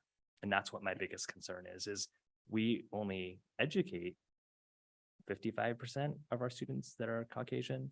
And so how much feedback have you gotten from the other 45%? Just one reminder to that is that we have our instructional materials committee also reviewed this and voted to send it forward through this process to you. So that is made up of half parents, half staff. So I forgot to mention that in the process. So just wanted to mention that it isn't a parent from every school and but it is we make every effort to make that a diverse group of parents and to they get a chance to read they get the materials and they have a month to read every piece of the materials before they discuss it and vote it through to you. So how many elementary parents of color are on that committee? I would have to pull up the list to know. We have 9 parent members, I think it is. Parents, 9 total, so. That might, I have to look, I could There's get that probably more than information It was for an you. 8-to-1 vote. That's the number of people that they had present. That was a quorum. Yeah. So just, I guess I want to go back through it. So Mhm. in the delivery of content, Yes, we are not teaching about puberty blockers or any of the areas. We are preparing teachers with a potential answer if raised in writing, and then a redirection to the family. yes. And that delivery of the information, that I would say is probably of the feedback we got, people brought up the most. There were some other ones, I suppose, but in this case, in this particular feedback point about puberty blockers, those questions come in writing, are answers delivered to the individual student or to the whole class? They are delivered to the class If asked, if asked, yes. and a redirection to parent. And yeah, if follow-up questions are needed, they're redirected to the parents. The parents, we redirect them to the parents daily because there's a daily I letter. remember daily Yeah, logs. daily letter. There's a Quite daily full. conversation that says, do not talk about these topics on the playground. Do not talk about them in class outside of flash time. As you're learning this new material, the place to talk about it is in a safe place with an adult. And that would be at home to follow up with. And this as I conversation. understand it, kids place multiple questions per day. Typically, yes. Okay, thank you. Other questions or comments?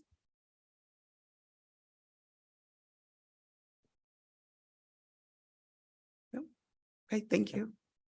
So we have a motion on the floor. All those in favor? Aye. Any against? Nay. No. So that is 3-4, 2 against. It passes. Thank you. Okay, next we move to legislative matters. Director Gallinger. I think we're almost done with our break and we'll need to start thinking about legislation ahead of time. I think one of the things that we need to get our eyes on is, I think there's going to be a push to redo transportation in 2023-4. And so for us to start collecting data on what transportation needs could look like and what our wish list would be if we, say, for example, had all of our high schools open to all of our students in our district, and what that cost would be in order for us to do that. So to look at transportation through the eyes of equity and what the cost to Issaquah School District would be to do that, and getting that information ahead of time so we can impact bills pre-session. And so this is a time for us to get that information and look at that. And the other conversation, I don't know, have we even started doing any pilots of electric buses? I know the challenge and concern has been our topography, but I know because we probably have some routes that are limited to flat ground, and to say, so what number of routes would we project we could do that? So I think this is the time for us to start collecting information so we can touch pre-bill and the legislation now. That'd be the first thing. The second thing is for WASDA General Assembly, where we go through and map out what the priorities are. I'm assuming Director Meraldo and I will go and represent the board for that. But this is the first year that WASDA is not covering those as expenses and registration that WASDA normally has done in the past for us. So therefore, it would be the board would need to sort of by consensus say that we are going to do that and we are going to fund that. versus in the past, we just went. So those would be the two things that I would bring up. Awesome. Did WASDA pay always before because you guys were on the board? I always thought it was because you were on the board and you're still on the board, but they're not going to cover that. I'm just. trying to Yeah, clarify, but I wasn't absolutely. sure. They're changing it because what they're doing with General Assembly is in order to address the equity of, to say whether you're a small school district in central Washington to still participate is that everyone can participate online. And so therefore, it seems inequitable to pay for some districts, especially some of the largest school districts in our state, to go in person. But are you expected to be there in person for a board meeting? For a board meeting. For a WASDA board meeting? There's Not- not going to be a WASD board meeting then because of like they've Because- adjusted the schedule. Okay. Yeah, Because I was going to say, it's also not fair to expect correct. Yeah, you to be there as a WASDA board member and then not fund that. yeah, we've gone back to our normal cadence of board meetings. Okay.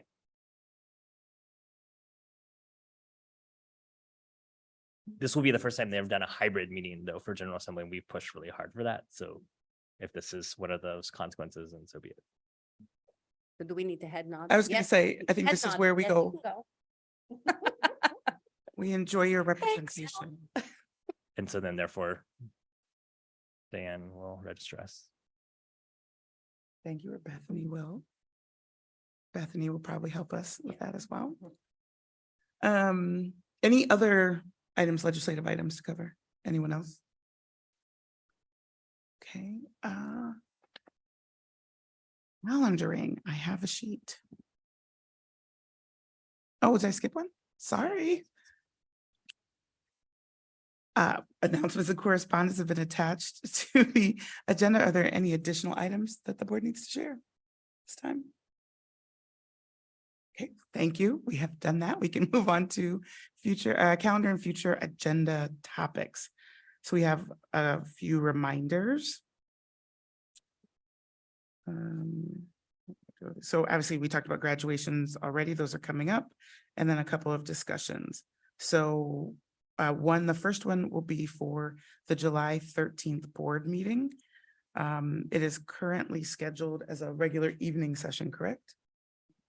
Yep. And so I guess the question is, do we want to reschedule that to a morning consent only agenda for this group? Yes. Via Zoom?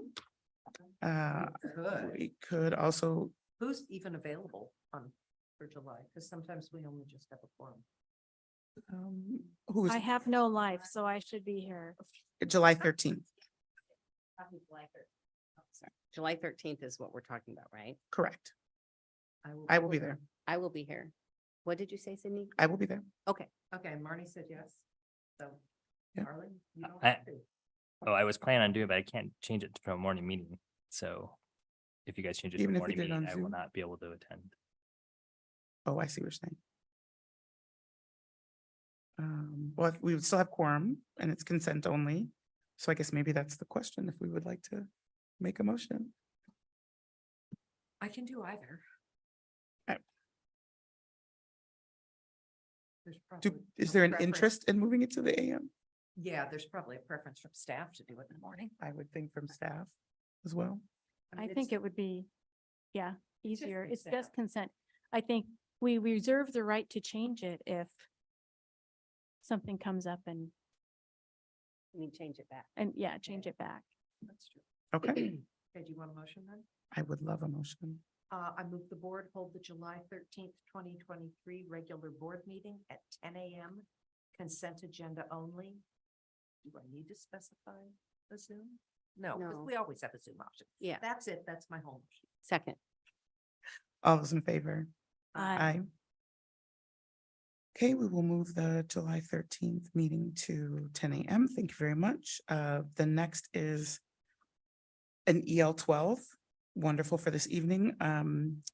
Learning environment video filming. So it's one of the things we wanted to get the board together to film each of our perspectives on EL 12 as one of the communication vehicles with the organization broadly. I believe the preference was that we're trying to get that done before June is over. Is it still not the beginning of June? It takes them time to. Before the end of June? I'm sorry, what am I saying wrong? I think what Leisha was saying is if you want the video completed and available by the end of June, it needed to have. been Oh, it filmed needed to have been done today. Okay. But So I what think is- what what is you're our- what is saying our is you target? just want. I'm us just to talking do it about by the end of filming. June. I'm just talking about when we film it. Maybe that was my confusion. I Okay. think because there's some scheduling concerns once we get into July for shooting it. Okay. Yes. That's not my concern is getting it done by June, but getting it completed by June. And I think it would also help if we could rally around a tighter time so we could get set up and shot Right. as And- well. And what is our goal with it? What is our, This how- was a video that we discussed doing earlier this year as a way to communicate more broadly within the district. What is our goals with EL12? What do we hope they are, people are taking away and to help rally the work around EL12? Our vision and our why, like we did with the equity video way back when. If you look at the email Leisha sent us and then scroll back through the whole thread, at the beginning, there are guiding questions. Because Yeah. I made the mistake of saying, aren't there guiding questions? And they were already there. yeah.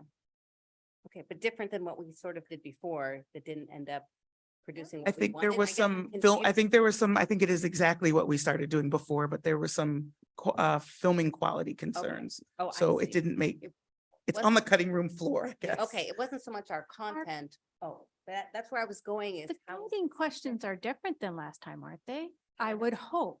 The audience was different. So yeah, so the questions are, as Director Gallagher said, really about why, intent, and vision, keeping it at that altitude. I think there is, and it's meant to be a shorter snippet as well. So different content, different audience. So.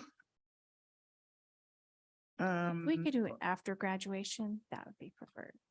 Not like that day, but like just. Yeah. timing. I actually was gonna suggest, could we do it at graduation? No, 'cause their equipment No, is because you here. gotta do it here. I'm just check, I was gonna. I don't think we're gonna be able to all do it in the same day. So I think that comms is gonna have to be able to have it multiple. So maybe what if we can do is respect that we need to get it, we want to get it in this month.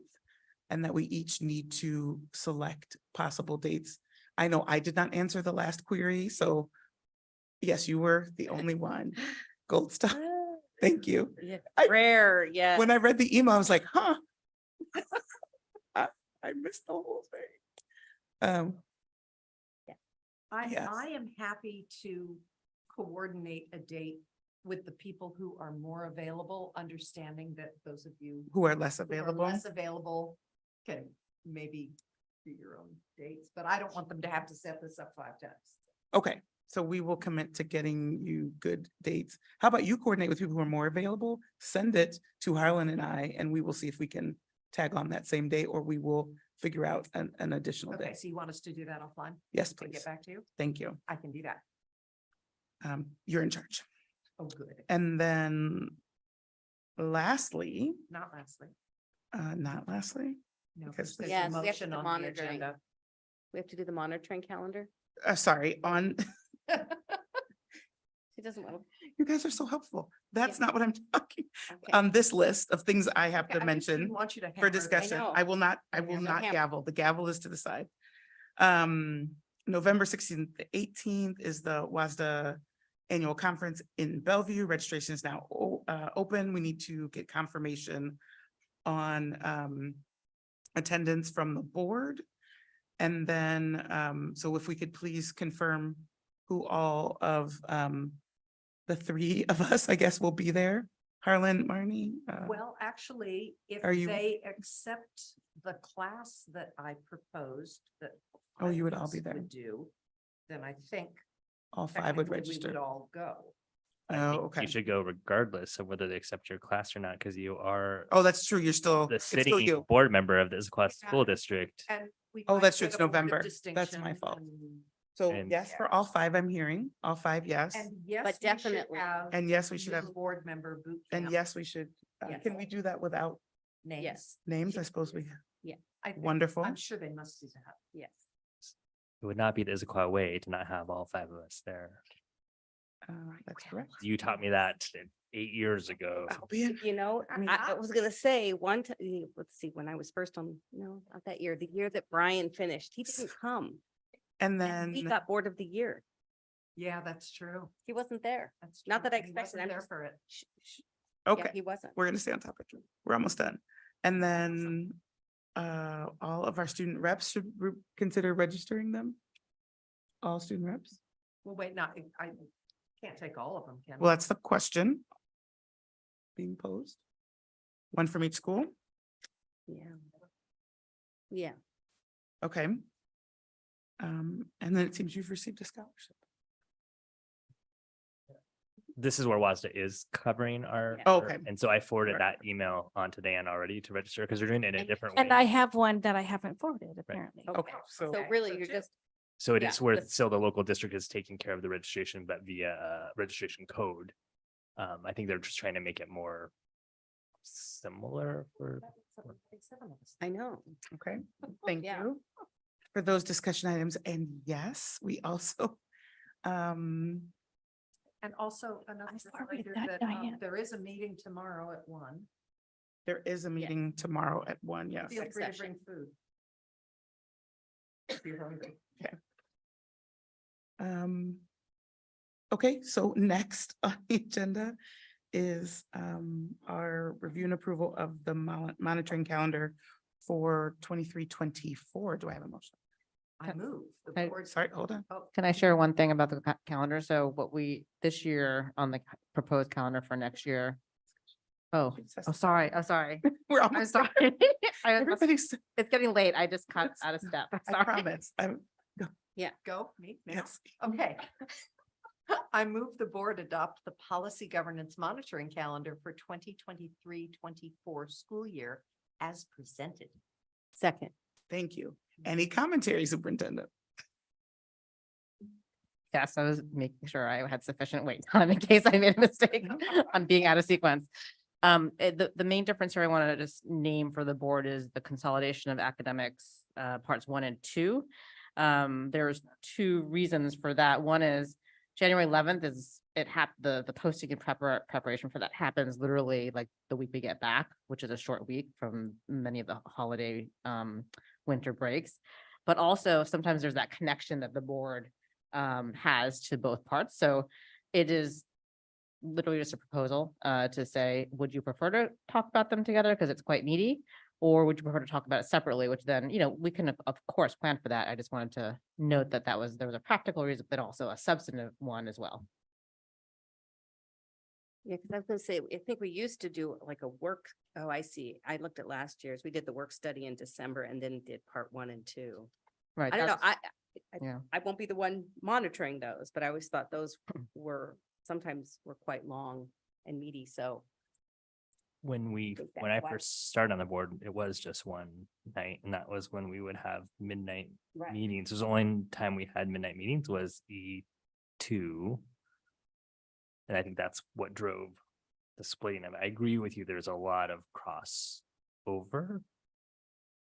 But I think if we had work studies, the 2 meetings prior, where we were able to talk about it as part 1 and part 2, and then have E2 singly as a board agenda item, that would make sense to me. So do 2 work studies on them? Oh, continue that. We would, because that's what we still have. Well, we used to do just one work study. Uh, Well, We last, did one for each part? well, Yeah. last One for year each we part. listed just one work study. On December 8th, we had a work study to preview ends 2, part 1 and 2. And then January 12th of 23, it was scheduled for part 1 and then January 26th, part 2. I mean, it's sort of an agenda planning trick because Right. if you It have very depends, I little know. else on the agenda, you can probably do it. But if you've got That 5 time of other year. things, it gets unwieldy. Why don't we go with the note that we'll look to schedule 2 work studies that preceded. Yeah. And then if something veers from that, we can make another adjustment. So then just clean it up, I would remove parts 1 and 2 final, just say ends 2 academics, which is what it should say. Same thing like the other one above should say That's true. ends 1 mission, is what it Mhm. should say, Yeah. not ends 1 If vision you're, statement, if you're gonna do it all in one. like the wording. Yes, sir.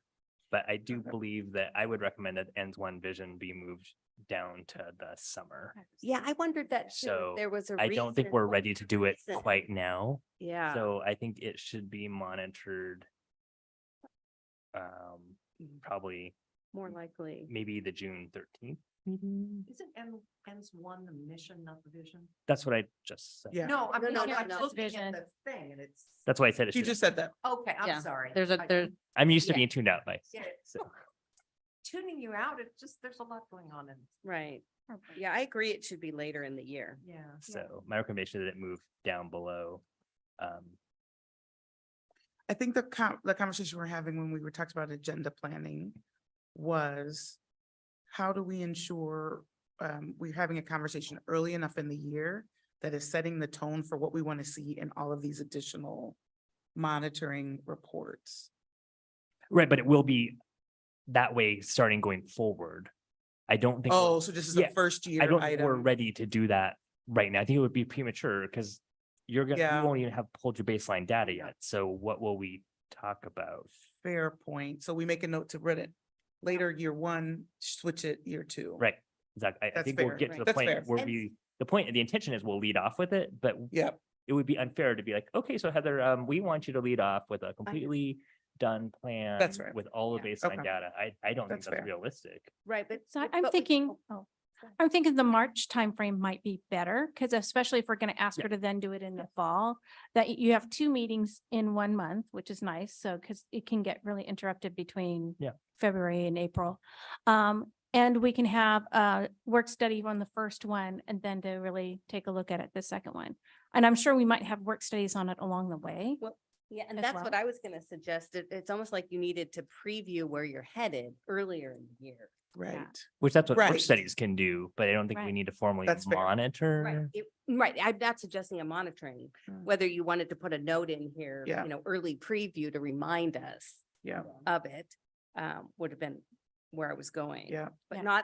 not a formal monitoring, but it's gonna be a process to get to it because we have nothing for ends one. well, Right. I think if we can leave it where, like, at the suggestion of June 13th, what's nice about that is actually we will have more time of the year to get the sort of baseline potentially. And we are still defining what some of those outcomes are. But it would be helpful then, we can change it for the year after that to sort of line up to where some of the data points will be coming in at. But it does not preclude us from having those stock take Yeah. kind of updates to the board and to the public in different ways. And then my second thing is, I thought we talked about moving EL 14 up to the beginning of the school year. Like, we But do you just, remember there was like? we one just that monitored, talked we about just monitored moving it. Up, And I thought it was EL 14 that we just, but then I couldn't remember what but it that was our note taker to have written down. But it would have I been. thought we had that as on a EL note 15. somewhere, I which had- I don't did- have anymore. EL2, I had EL 15 as, we had noted EL 15. move it up, because I did We see you moved that move up to 15 up. September. Yeah, Because last time.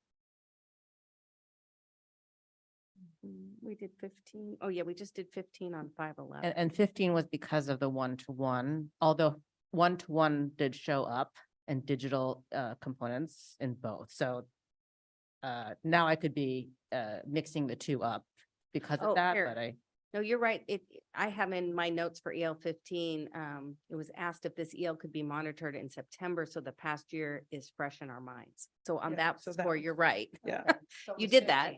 You did that. Now, was there something about 14 as well? What, I think 15 and 14 are very similar. 15 is just the technology cutout of it. Not cutout, but focus. EL 14. Mhm. So do we want to try to do both in I- September? yeah, I Because did have EL a note 14 about is EL. instructional programs, right? Yes, the The delivery technical of wording, instruction. the technical wording of EL 14 is instructional program. So we want to try to do 14 as well in the September timeframe? Well, well, I don't know. Then it becomes the work plan around the other.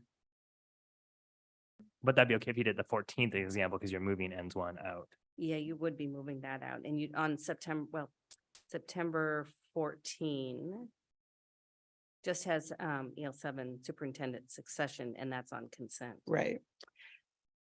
So, But I So- thought our conversation for both of those were that we wanted to have a much fresher picture of the last school year, right, as we monitor those ones.